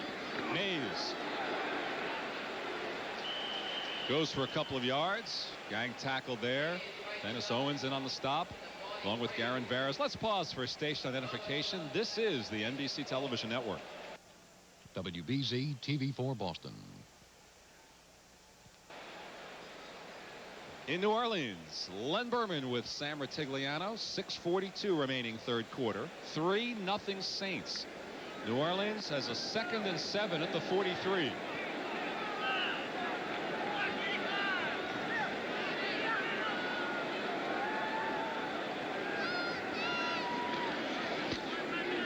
Mays again for a couple again, maybe out across the 45.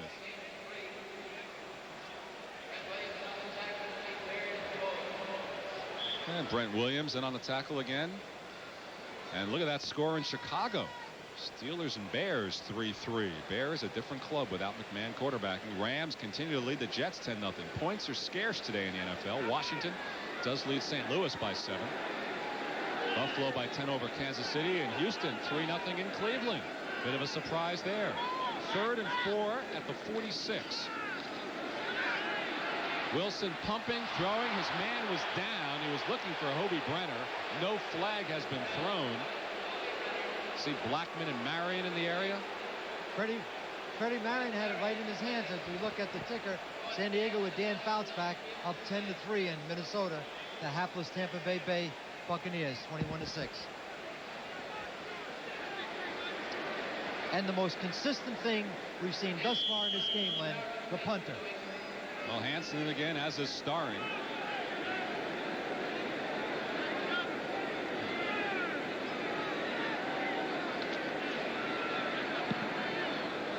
Good high kick. Drive Starring. He lets it go behind him. And the Saints had a golden opportunity to down at the 5, and they muffed that one as well. It'll be a touchback. Ricky Jackson had a chance to field it inside the 5-yard line. Maybe he was looking at the cheerleader. So the Patriots get a break again, the touchback. And there is a flag down, and they may do this whole thing again, and I think they'll decline it. Ineligible downfield on the punt, number 44, kicking team decline. First down. So the Patriots decline the ineligible man downfield penalty, and they will start at their 20 with 5:34 remaining in the third quarter. And New Orleans leading it 3-0. They've got to build a barbed wire fence, Len, because the only way the Pats are going to win this football game is to throw the ball upfield. We'll be right back.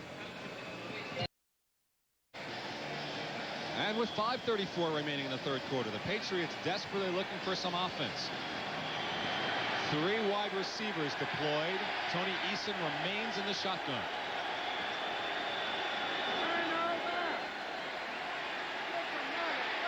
Throwing deep for Starring. He's got it.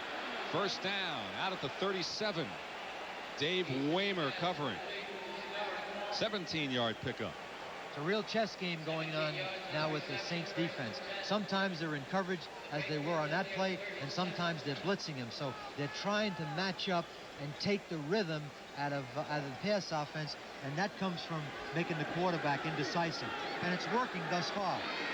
The lone back in the backfield, Tony Collins. That's Greg Beatty, a tight end there as well. I'll have an update on Craig James in a moment. First down from the 37. Complete.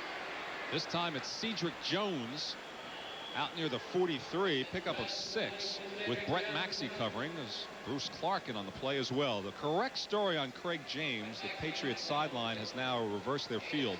They now tell us that it is the same right knee that was injured before, but the last time it was ligament problems.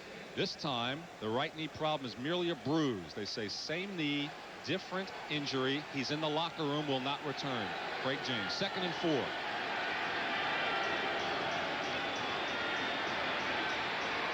Eason firing for Starring again, complete again. Another first down. Starring is in a starring role. Waymer covering.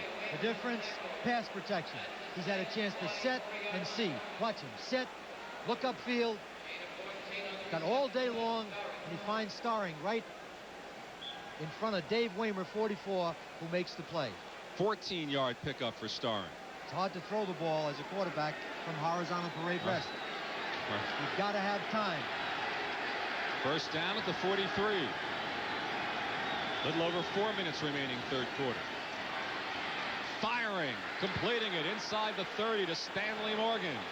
Waymer again. They're working on Waymer, the left cornerback, despite his 7 interceptions this year. And Morgan collects the bullet. A 16-yard pickup. The Patriots are moving. It's a slant play. Now watch Morgan turn his head. Turn your head now. Give him the 8 and 6.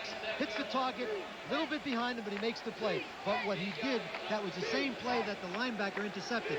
But he waited for Morgan to clear the underneath coverage. Waymer's the man.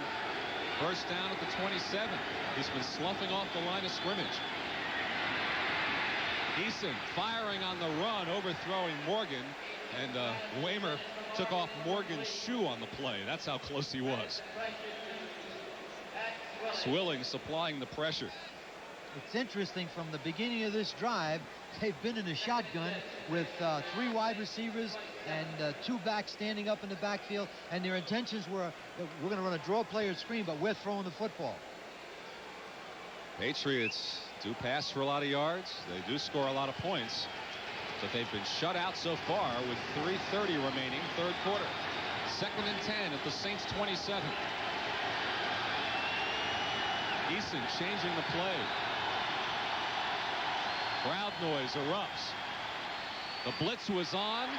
Pass complete to Collins, and they keep the clock running with 3:20 remaining. Collins out of bounds on the far side with Brett Maxey watching him. Ball marked down at the 24. Pickup of 3. What's hurt now is they've lost Craig James, so Greg Batty, the tight end, is lining up in the backfield in the shotgun situation.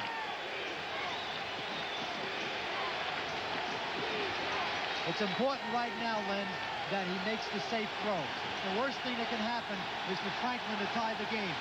It is a 3rd down play. 3rd down and 7. And the decibel level increases perceptibly. Don't take the sack. Motion, perhaps offside on the Saints. Eason for Starring. It's a touchdown if the penalty goes against the Saints. This is going to be interesting. I thought I saw someone in white move. Offside Saints, 6 points, Offside, New England. number 56, defense, penalty decline, touchdown.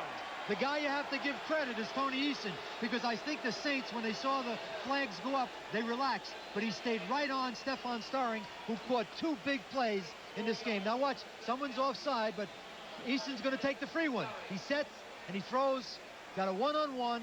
Starring on Johnny Poe, gets the ball way to the outside, touchdown. I believe Johnny Poe lost his concentration. It was Swilling, the man who jumped offside. Eason with the free down, connected. 24-yard touchdown. Tony Franklin will try to add the extra point. He's perfect. And so with 2:39 remaining in the third quarter, the first touchdown of the afternoon, it's Stephon Starring. And let's take another look at it. Now watch Tony Eason. There's the offside. Pat Swilling. Tony Eason just concentrating. He sees now he's got the one-on-one to the outside. Now watch where he gets the ball to the outside, away from the corner. The corner can't recover. Starring, all he has to do right now, concentrate, get both feet in, and we got a 7-3 Patriot lead. First touchdown of the ball game with 2:39 left in the third quarter. So Starring, who came in with only 12 catches on the year, 3 receptions this afternoon, and the big one for the touchdown. Start your new year out right with NBC Sports. Coming your way, January 1st, the granddaddy of them all will be the Rose Bowl. Then it's down to Miami for the Orange Bowl. And of course, on Friday, January 2nd, the battle for the national championship. Number 1 Miami takes on number 2 Penn State, both undefeated, 1 versus 2 in the national championship Fiesta Bowl. It's all coming your way New Year's weekend right here on NBC Sports. Who do you like in that Fiesta Bowl, Sam? I like Miami because of Testaverde. Yeah, there's something. If he can stay, you know, he fit in well with the Patriots. If he could stay off his motor scooter. He should get drafted by the Patriots. They have a whole club. All right. Mel Gray is deep for the Saints, now trailing 7-3. Short kickoff. Franklin. Gray at the 6. Gray still on his feet. Good run back. He's one of the best in the business. Out to the 32. And the Saints will now start after a 26-yard kickoff return by Mel Gray. Tackle turned in by Mosi Tutupu, special teams captain. And now Dave Wilson trying to march that team. What's killed the Saints today? 3 fumbles. And now you think back to Raymond Claiborne catching Ruben Mays in the open field. At the time, he said it was a 4-point play, and that's the difference on the scoreboard right now. Saints have to be careful now. They can't let the Patriots go way ahead. Otherwise, it takes them right out of their plan.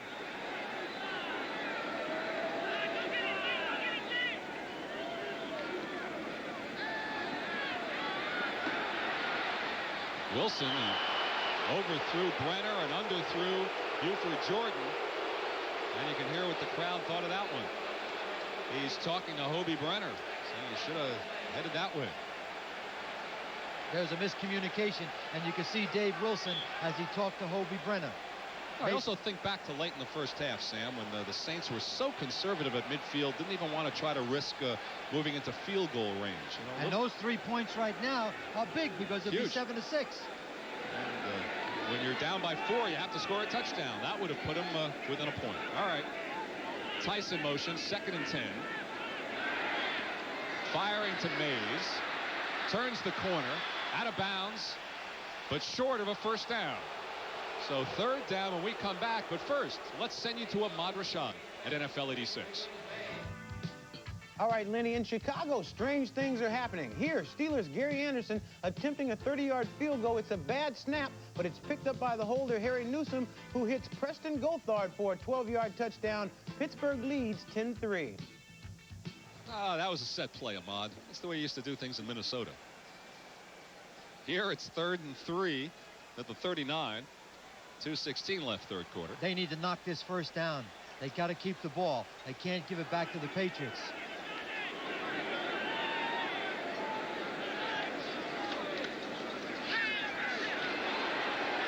Buford Jordan, first down, Saints out at the 48.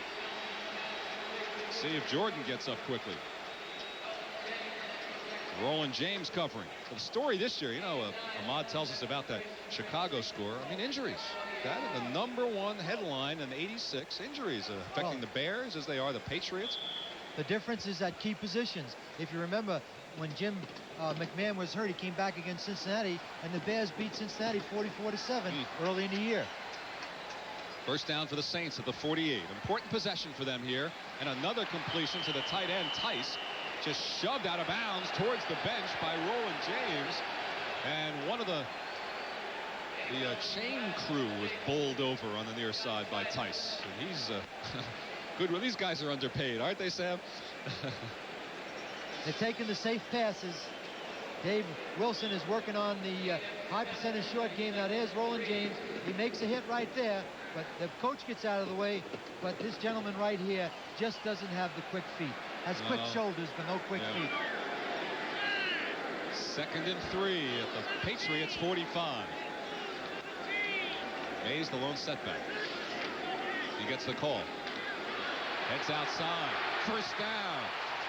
You have to love the way he puts his head down. Put it into Fred Marion there. Claiborne also in on the tackle. But Mays leads the Saints to another first down inside of 2 minutes remaining third quarter.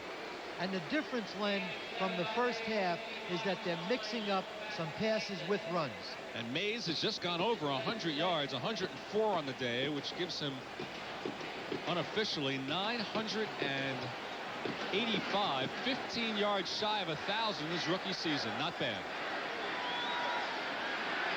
Wilson firing, complete to Jones at the 5.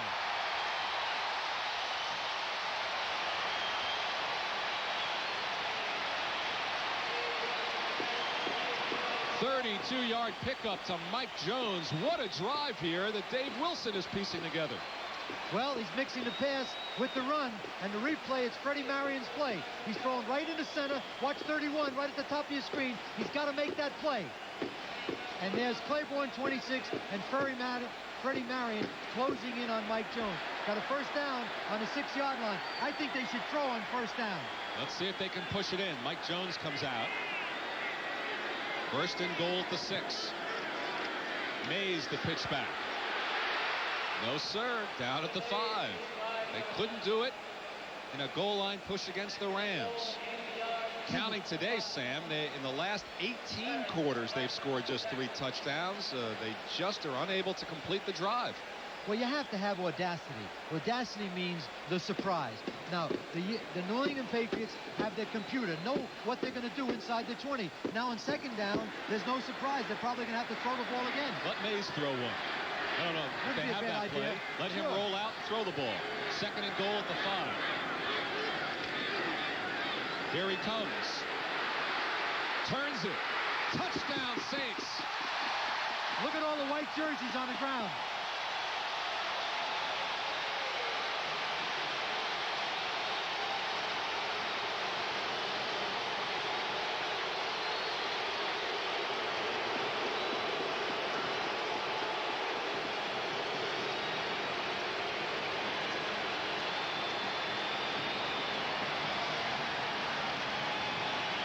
The Superdome erupts as time runs out on the third quarter. Ruben Mays turned the corner, tucked it in, ran 5 yards for the touchdown, which gives the Saints a 2-point lead with a point pending. And it was all the ability to accelerate and get to the corner. Speed by Mays. Hansen holding for Anderson. He's got it. And thanks to Ruben Mays going over 100 yards and scoring the touchdown, the third quarter comes to a close. The Saints lead the Patriots 10-7. In New Orleans, Ruben Mays do run fast, don't he? I'd say he's going to win this Rookie of the Year offensively anyway. I was just going to say that you have to have speed to score on that particular play, and he really has that speed. But he'll be Rookie of the Year. He's going to go over 1,000 yards today. And Len, they got 3 games to play. He's 14 yards shy of the magic 1,000. As we start the fourth quarter, Morton Anderson kicking off. The Saints leading the Patriots 10-7. Good high kickoff to Reggie Dupart at the 2. And Dupart down at the 13. The Saints are fired up. Their crowd is as well. Van Jakes making the tackle for the Saints.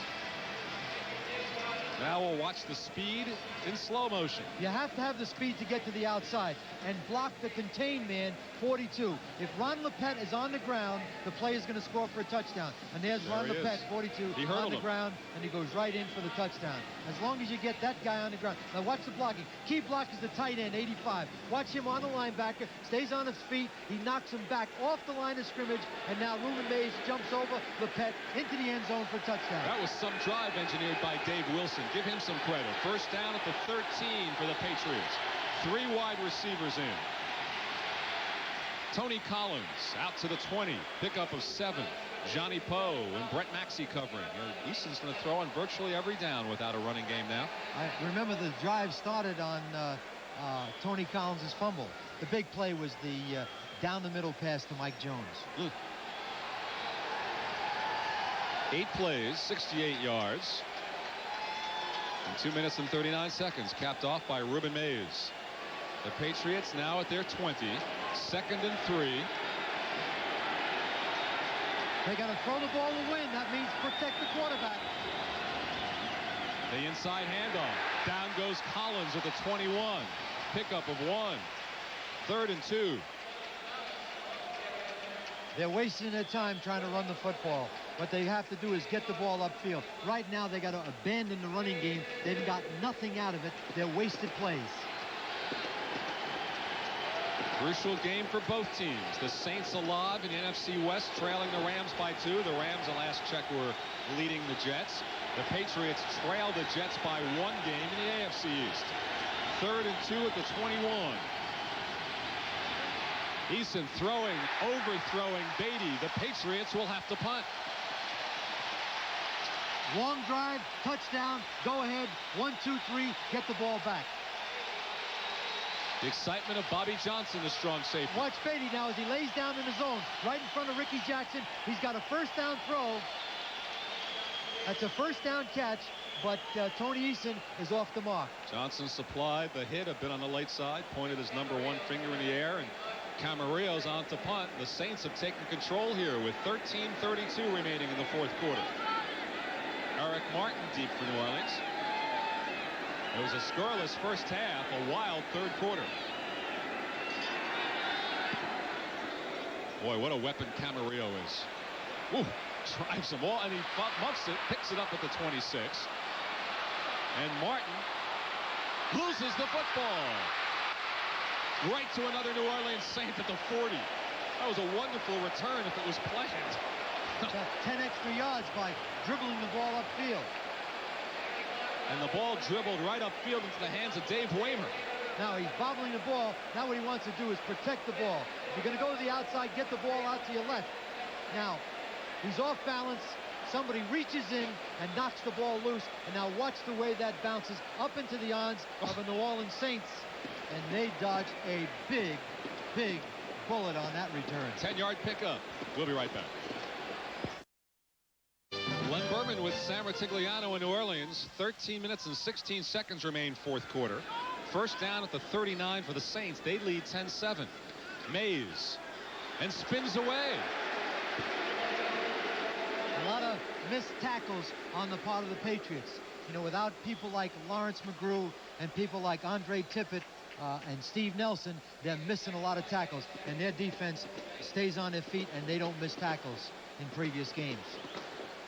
And Mays up across the 44. Pickup of 6. 2nd and 4 for the Saints, as he is within 8 yards now of 1,000. He'll break it on this drive. On this play, Mays inside the 40. What you're seeing now, Len, is a Patriot defense that's on the ground.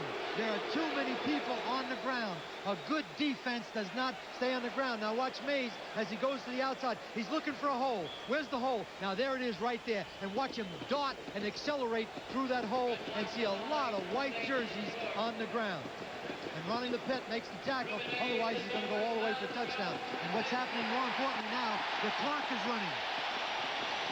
18-yard pickup. They've just announced to the crowd on that play, Reuben Mays went over 1,000. What a rookie year. 3rd-round draft choice from Washington State. First down for New Orleans at the 37.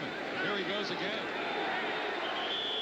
that despite having fumbled twice today. But the story here right now is how the Saints have taken over control of this football game. They're pretty much a one-dimensional offense with Mays, but they're getting it done. Well, they're putting pressure on Eason. That's the key. But I talked to Reuben Mays yesterday, and he said I get stronger in the fourth quarter. The more you give me the ball, the stronger I get, and the more alert I am as a runner. And with the Patriot injury situation, you would assume the Patriots would get weaker as the game goes on, no? That's exactly what's happening. I said before, there are a lot of white jerseys on the ground. 2nd and 5 for the Saints in the 32. This time it's Buford Jordan, and he fights for a first down, close to the 25. Saints are firing out of there. Ed Reynolds in on the tackle. They should not sit on the ball, Len. What I mean is a touchdown for the Saints right now is key, because if they kick a field goal, then all the Pats have to do is get a touchdown to win the game. They've moved the ball to the 26 of New England. It's another Saints first down. Still 10:55 remaining. A lot of time left, but New Orleans controlling right now. 10-7. They need to make sure they get a good mix. They need to throw the football here also, even though they're running effectively. Pitch back to Mays. Runs into Rembert and staggers ahead for a couple of yards to the 23. Pick up a 3. Chance to check out the 10-minute ticker. The Rams with a 14-point lead over the Jets. That's slightly good news for Patriots fans. Pittsburgh leading the Bears. Washington, close game with St. Louis. Tough games today. Buffalo trying to get that elusive road victory. Haven't won on the road since they won in Kansas City 3 years ago, and they're trying to do it here. And Marv Levy returns as the ex-head coach of the Kansas City Chiefs. And Minnesota big over Tampa Bay. This is a 2nd and 7 at the 23 for New Orleans. Diving catch by John Tice, the tight end. And it's all working for the Saints. Magnificent catch by Tice. And it's being ruled incomplete. I don't think he had control of it. Let's take a look at him. He's looking at Tice all the way. He's going to the outside. Watch Tice's hands. And he looks like he didn't have control of it. And there's the ball. You can see he never had control of it. Fine effort. The ball rolled down towards his knees, hit the turf, and this sets up 3rd and 7 at the Patriot 23. Talk about an important play in a football game. This is it right here. Well, if they have to kick the field goal, the Pats are going to come back. They could lose the game 14-13. They need to pick this one up and get 7 instead of 3. Interesting formation. They have 4 wide receivers in the game. Goodlow goes in motion. The lone setback, Dalton Hilliard, short of a first down. So they're setting up the field goal. Yeah. They're setting up the field goal. Obviously so. But as you point out, a field goal here gives them a 6-point lead. Pats have too much going for them offensively, even though they're struggling. They have the ability to score a touchdown, and the Saints could lose the game 14-13. Brian Hansen will spot it for Morton Anderson. This is a 37-yard attempt. He's already hit 1. And as you can see, he's now hit 15 consecutive, as a 38-yard field goal officially gives the Saints the 6-point lead. It's 13-7 New Orleans. In New Orleans, we still have 9 minutes and 11 seconds remaining. The Saints lead at 13-7, but the Patriots fans are saying they have them right where they want them after what happened the last 2 weeks. Right, they've been there for 2 weeks in a row, and the key is the quarterback. But they must pass protect for him. They can come back and win this game. Kickoff, well, similar to one we had in the first half. That'll go as a touchback.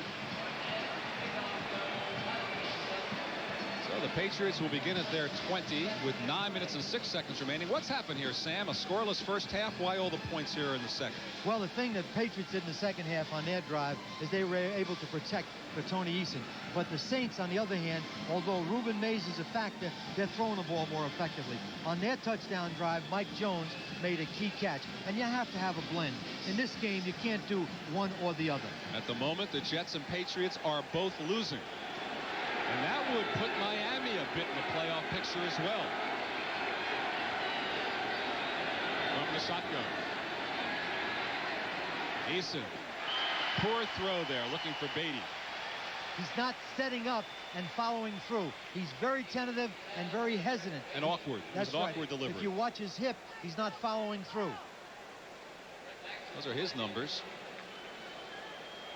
One interception. This thing could be over if they have to punt out of the from the 5-yard line.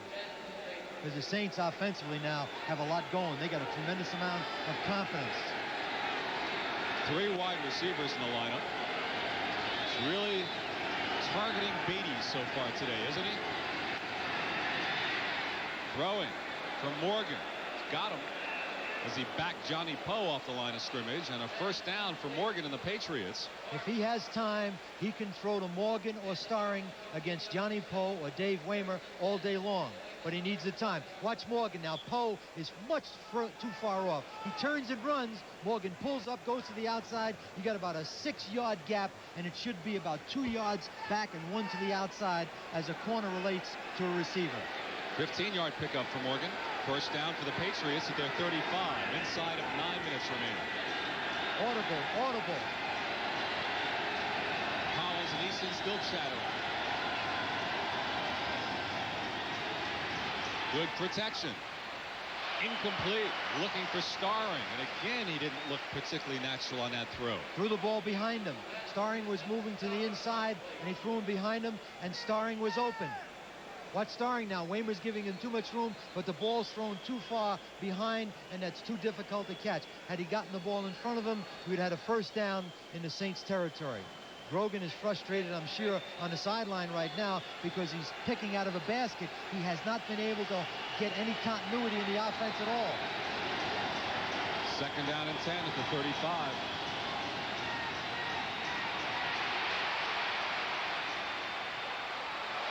And one more time, Derwin Williams can't hang on, and Eason has to get up. Another scramble throw, and nearly had Derwin Williams wide open again. Now watch Eason right now. You see, he's in the pocket. He can't find anybody open. He's going to dodge a couple of people right now, go up into the pocket. Now refocus. Now watch his feet. Whoops, goes right to the ground, and Derwin Williams dropped another pass. It was a tough catch, but you got to make plays like that. You have to make tough plays in the pros, right? That's exactly right. That's what you get paid for. 3rd and 10 at the 35. Patriots have not fared well on 3rd down. They need a big play here, trailing by 6. They won't get it. The big play from the Saints defense. Bruce Clark and Frank Warren combined for the big sack of Tony Eason. The 4th time he's gone down. And that was a big one because it's a possession down. Let's watch Clark, 75 right in the middle of the pack. As he continues to work, he keeps hustling to the inside, but the pressure comes from the outside on 73 Frank Warren and Bruce Clark, and that is the biggest sack of the day because with 8:31 left, the Saints have a 13-7 lead and the ball.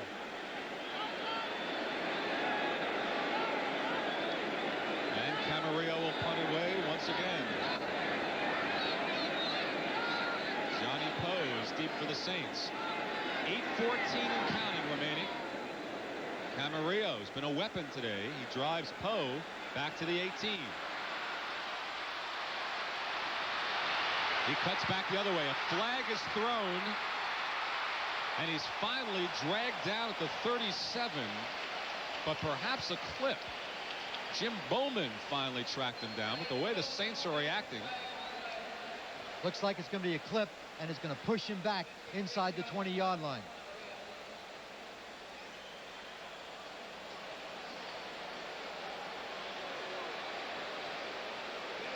So the strong run back is nullified by the holding call. See, the difference right now, Len, is you play for the field goal. If they can move the football, eat the clock up. Holding number 44 on the receiving team during the run back. From the 23 to the 12 and a half, first down. Let's take a look at it as we see Johnny Poe, and 44 is wrestling. He had him grabbed, he pushed him from the back, and he held him. It was a good call, and it really hurt because they lost tremendous field position. Drives him back to the 13, half the distance, 7:58 remaining, and we'll take a timeout. Back in New Orleans, 7:58 remaining. New England looking for a big defensive play. The offense isn't doing it for them today. First down at the 13. Wilson throwing, tipped by Rembert, and they nearly had the defensive play there. There were 4 white shirts surrounding Mike Jones. It was Rembert who tipped it away. Reminder that coming your way next here on NBC Sports on most of these stations, the Skins game. Fuzzy Zeller, Jack Nicklaus, Arnold Palmer, Lee Trevino, big bucks on every putt. Coming up next, except for those of you watching on the West Coast, you will see the Skins game at 4 o'clock Pacific time. So golf action coming up after the hard hitting of football. 2nd and 10, 7:52 remaining.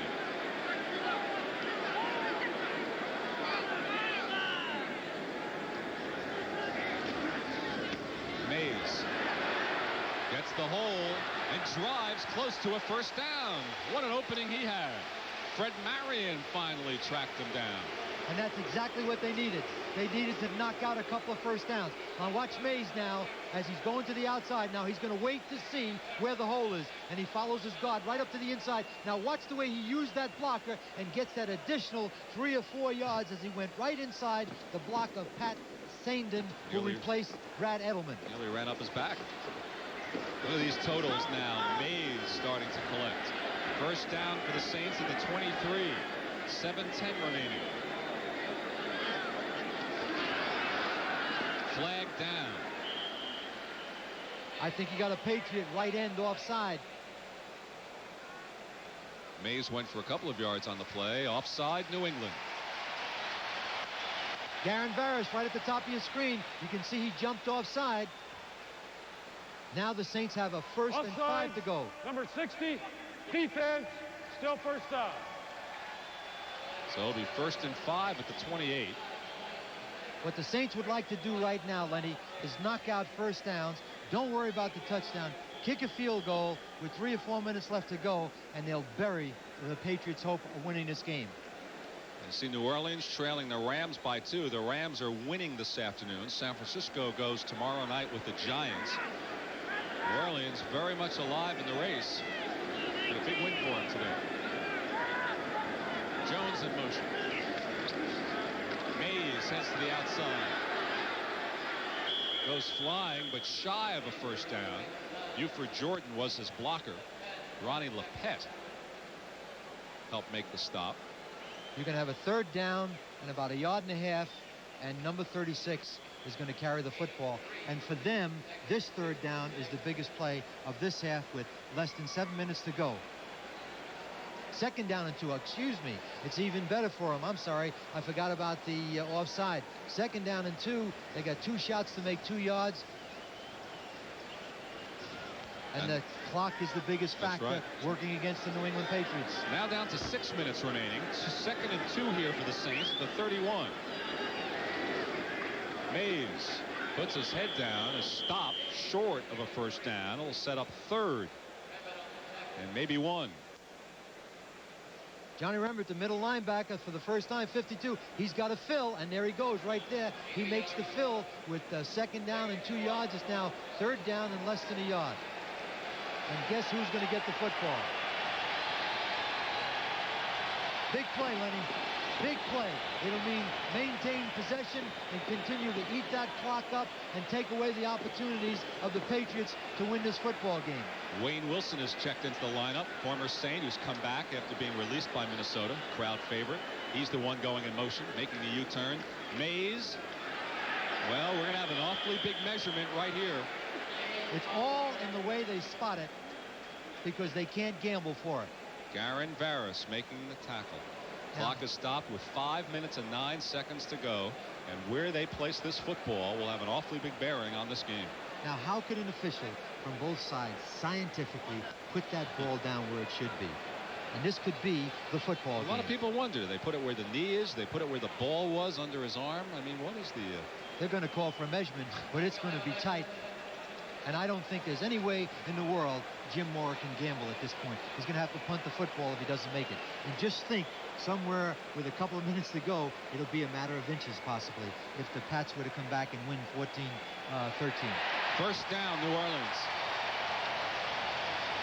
Let's watch Mays now. He doesn't want to get fancy. He just wants to follow the lead block, get in the hole, get your shoulders square, and get the first down. That's all that matters. And he falls forward, and he didn't pick it up by much, but he got it, and that's all that matters.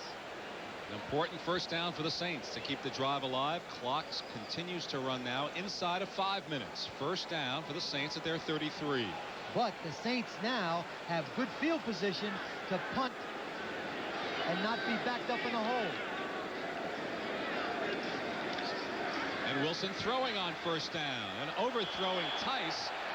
That was awfully tight coverage on the far side, wasn't it, by Roland James? The reason they didn't call anything because the ball was not catchable.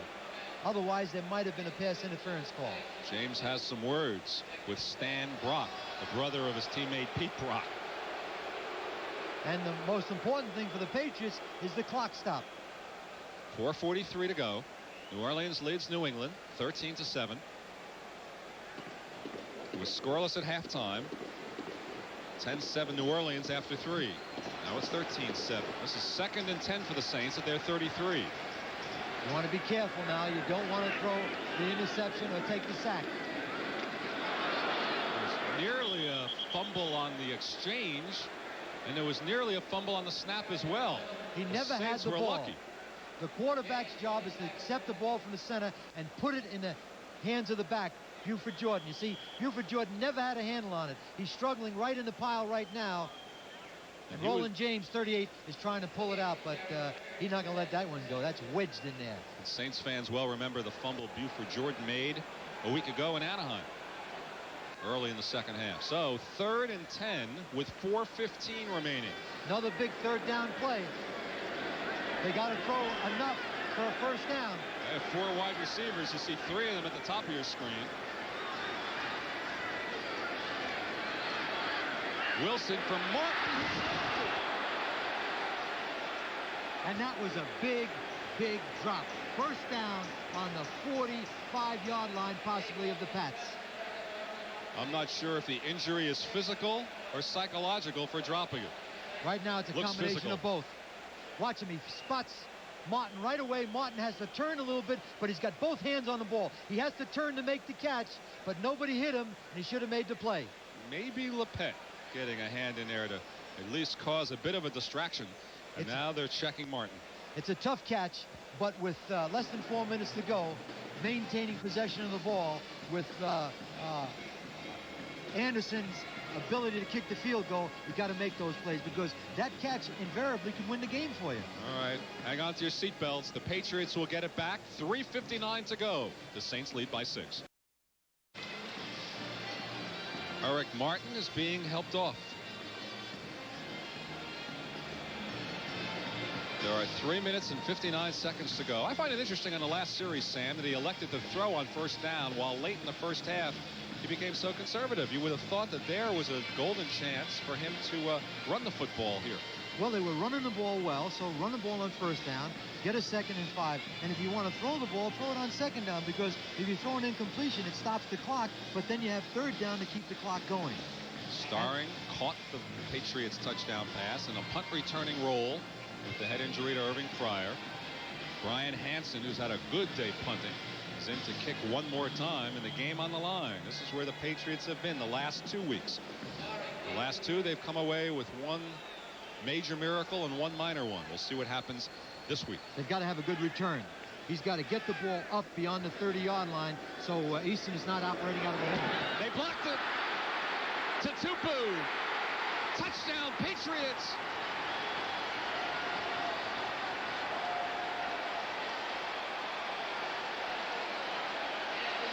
And I believe it was the newcomer, Eugene Profit, who blocked it, Sam. The rookie free agent from Yale, I believe, blocked the punt. The block rush was on, and Tupu caught it and ran it in. Let's watch the kicker now, Brian Hansen. Let's see if it's a good snap. The first thing he's got to do is feel the ball. Feel the ball, now start to take your steps. It was a little high, but now watch him lay out. Yes, sir, he laid out 22. Eugene Profit, and what a pickup that was, and Tupu feels it like a shortstop, takes it into the end zone. Somehow, some way, the Patriots find a way to win the football game. Well, still 3:51 to go. Not over yet. Eason will hold for Tony Franklin. And what a profitable move picking up Eugene Profit was. He was signed this week. He was with the Patriots in training camp, had a broken thumb. Patriots in action this week, and Profit, here he is, blocks the punt. What a play. And the key is to make sure you lay your body out in front of the kicker so that you get to a point where you hit the ball and not his foot. Most people that come in and try to block a kick get too close to the kicker, and Profit did it beautifully. He just laid out and blocked it, and Tutupu picked it up and ran it in. Well, they had no one back to block on the return for Starring. So you had to figure he realized he wasn't going to win the game offensively, Raymond Berry thought. He decided to try to do it with special teams. And the captain, Mosita Tupu, is the man who took it in. What a play. Now watch Profit 22 as he lays his body out right in front of the ball. And I'll tell you something, Len, if you've never done that before, it takes a lot of courage. No, I've never done that before. That's why I'm up here with you. And Tupu runs it in for the enormous touchdown to put the Patriots up 14-13 with 3:51 remaining. Now, Len, the Saints are involved in a game that they don't play well. However, there's 3 minutes and 51 seconds left to go. They have all their timeouts, and they got the best field goal kicker in the National Football League. He has won 4 games kicking the ball over 50 yards that were game-winning field goals. So the Saints will be patient, and the important thing right now is to have a good return on the kickoff. That's Mel Gray. He's a good returner. At the 8. There he goes. Mel Gray dragged down at the 45. And the way he was ripped down, I thought there might have been a face mask, but I don't see a flag. 39-yard return to put the Saints in business. Now they got exactly what they want. Anderson's a long-range field goal kicker. Got excellent field position. Now they can run the ball with Buford, with Reuben Mays. See Gray is second. Kickoff return. Starring has been pressed into punt return role today for the Patriots, but here go the Saints. 3:40 to go. Gray congratulated. Fine return. First down at the 46 for New Orleans.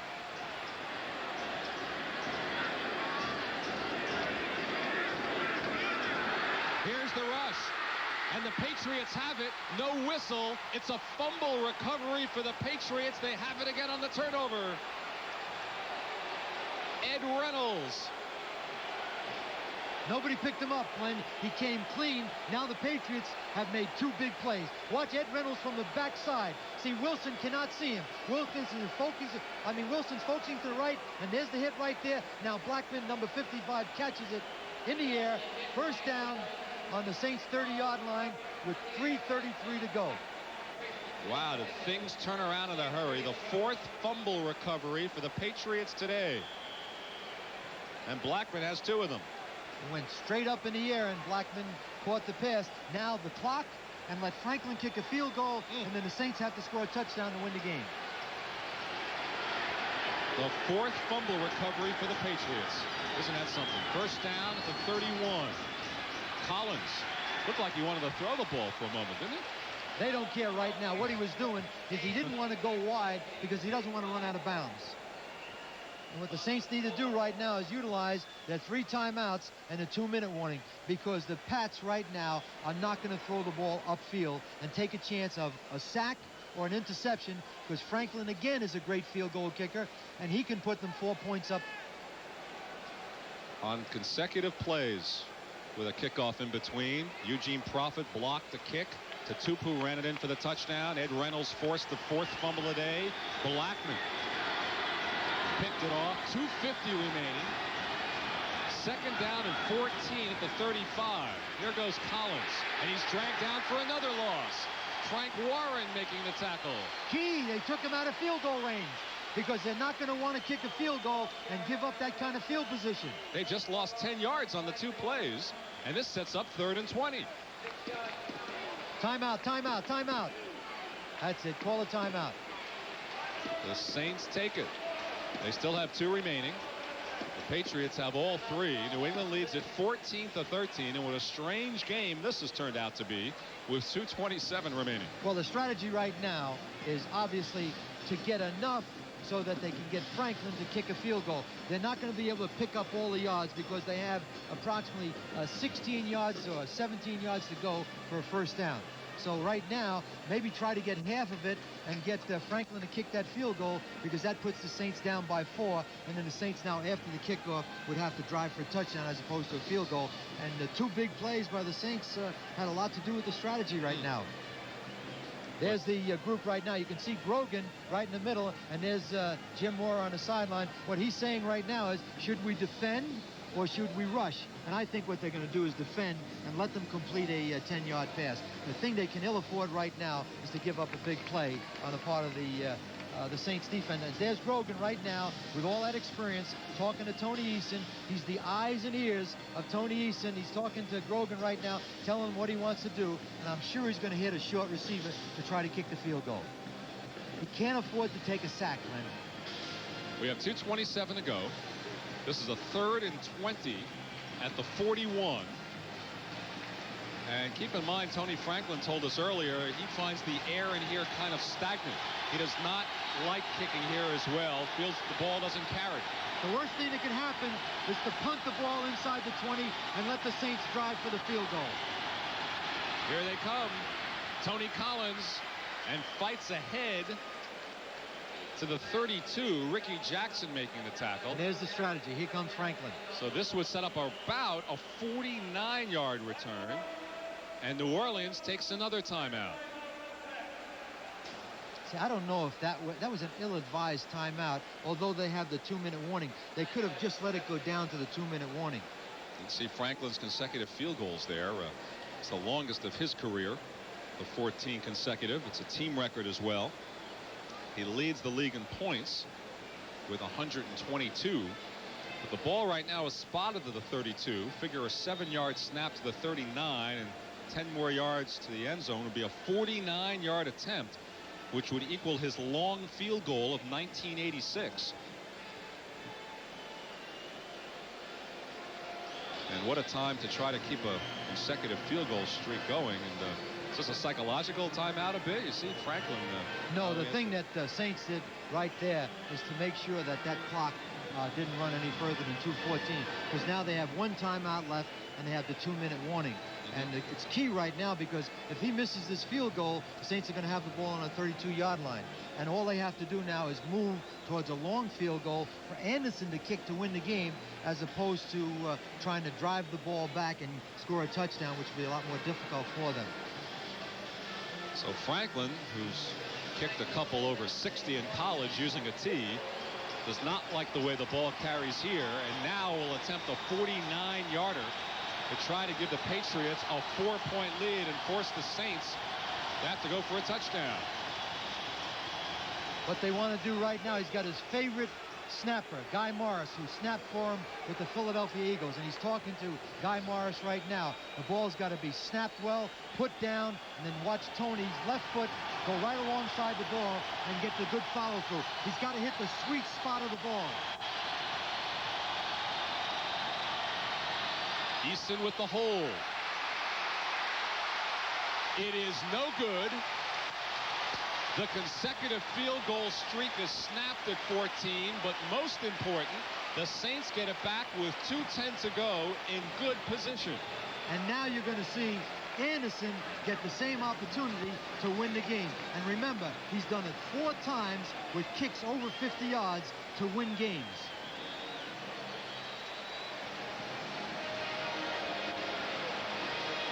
Some consoling handshakes and pats on the back for Franklin, and now Anderson will think about it.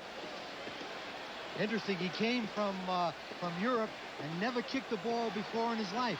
Matter of fact, he's a very bright young man. He speaks 6 languages. He was born in Denmark. All right, 2:10 to go. Wilson to throw. Wilson nearly lost it again and gathered it back in before it was a fumble. See, that's the worst thing. Varus covered. The worst thing that could have happened, because in the last 2 possessions, the Saints pass rush has come alive. And there's Farris beating Kontz to the inside. He just keeps coming, keeps coming, keeps coming. And he just bull rushed Bill Kontz. And before they could snap the ball, 2-minute warning. So the Patriots lead by just one, 14-13. And we've reached the 2-minute warning. We'll be back to conclude matters from New Orleans in a minute. Back in New Orleans, Len Berman with Sam Ratigliano. The Patriots on the strength of a block punt, a Mosi Tutupu reception of that block, and carried into the end zone for the touchdown. On the strength of that, the Patriots lead the Saints by 1. 2 minutes to go. New Orleans here has a 2nd down and 17 at their 25. Len, they've got to get a first down. They've got to pick up a first down, because they don't get a first down, it's Katie bar the door. So they're going to have to take a chance to throw the ball upfield. In this situation here, try to get half of it. Come up with a 3rd down and 7 or less, because you got 2 downs. You have to go for it on 4th down. Patriots had a chance to nail this game and had 2 negative plays after the recovered fumble. Franklin has his field goal streak snapped. Misses the 49-yarder, and here we go. Saints looking to pull one out of the fire. Good low in motion.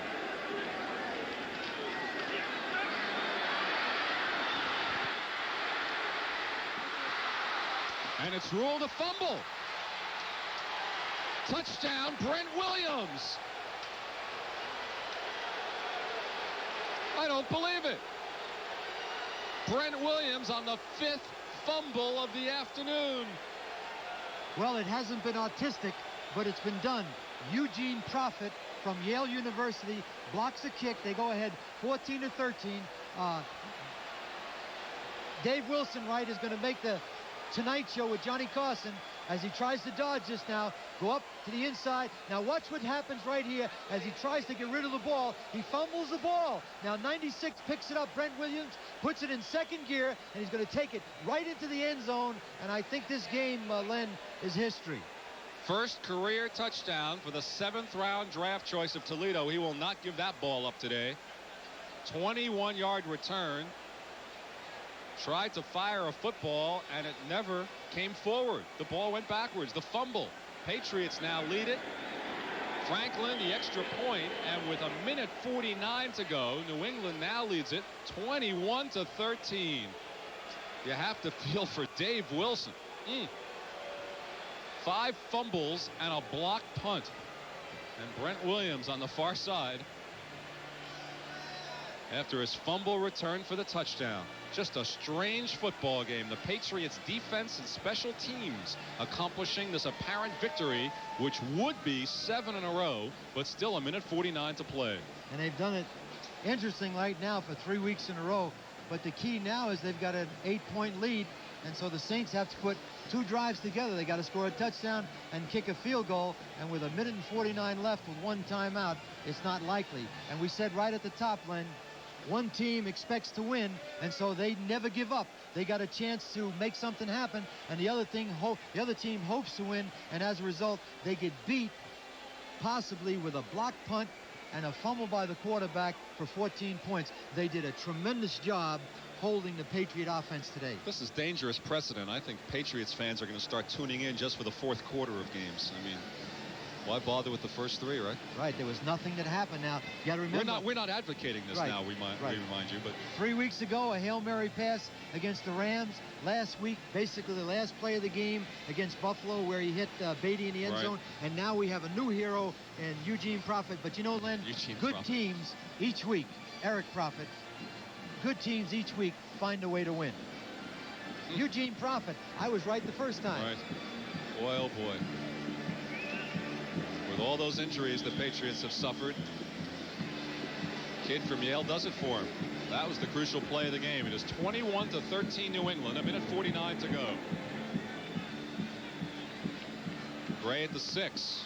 He nearly fumbled it. Gray out to the 25.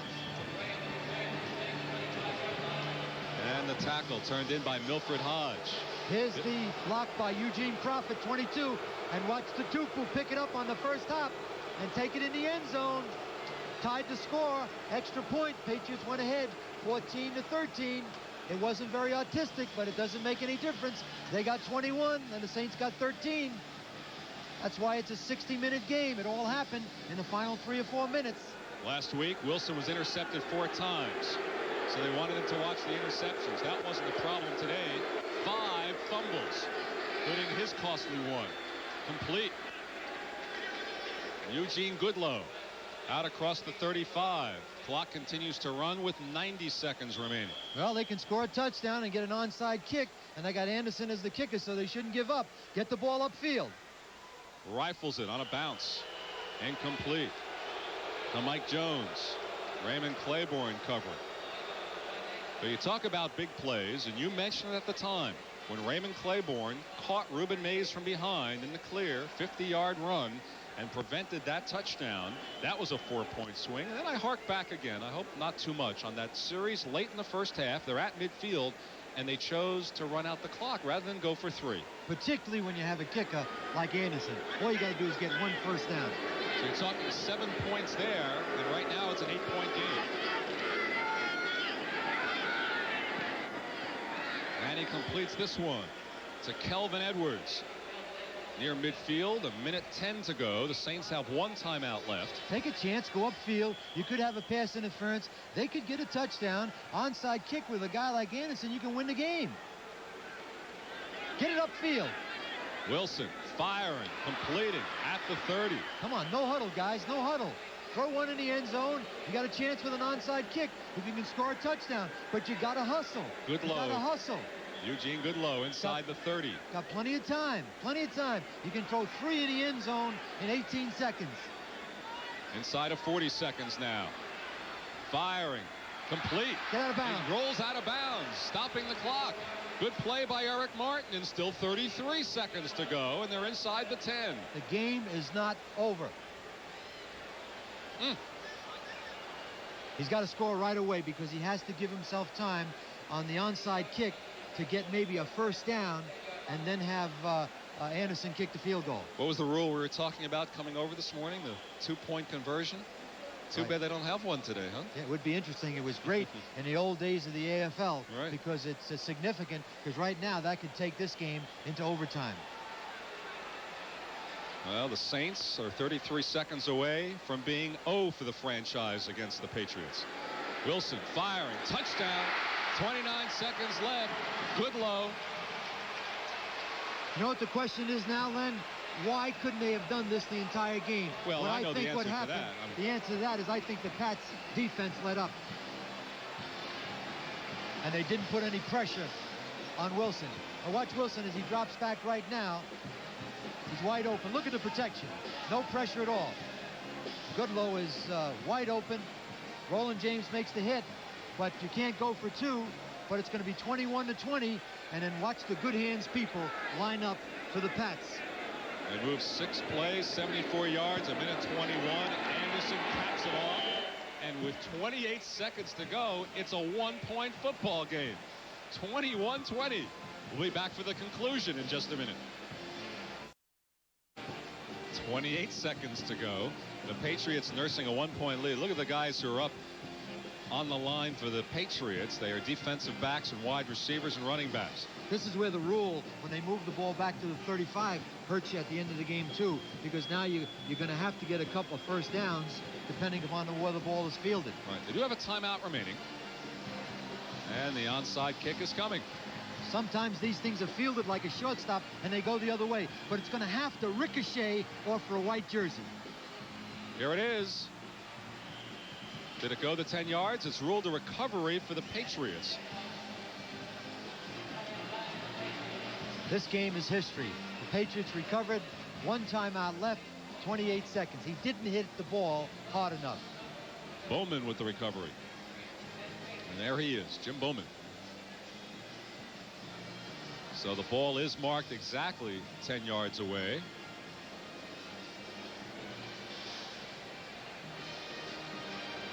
Actually, it's marked just a bit across the 45. I'm not sure it went a full 10 yards, but maybe that's nitpicking. 27 seconds to go. Nicest part of the game. Raymond Berry is drinking the wine, and Jim Mara is stomping the grapes. That's And the difference. The Saints take the last time out here with 25 seconds to go. Well, who do you like for the MVP, Sam?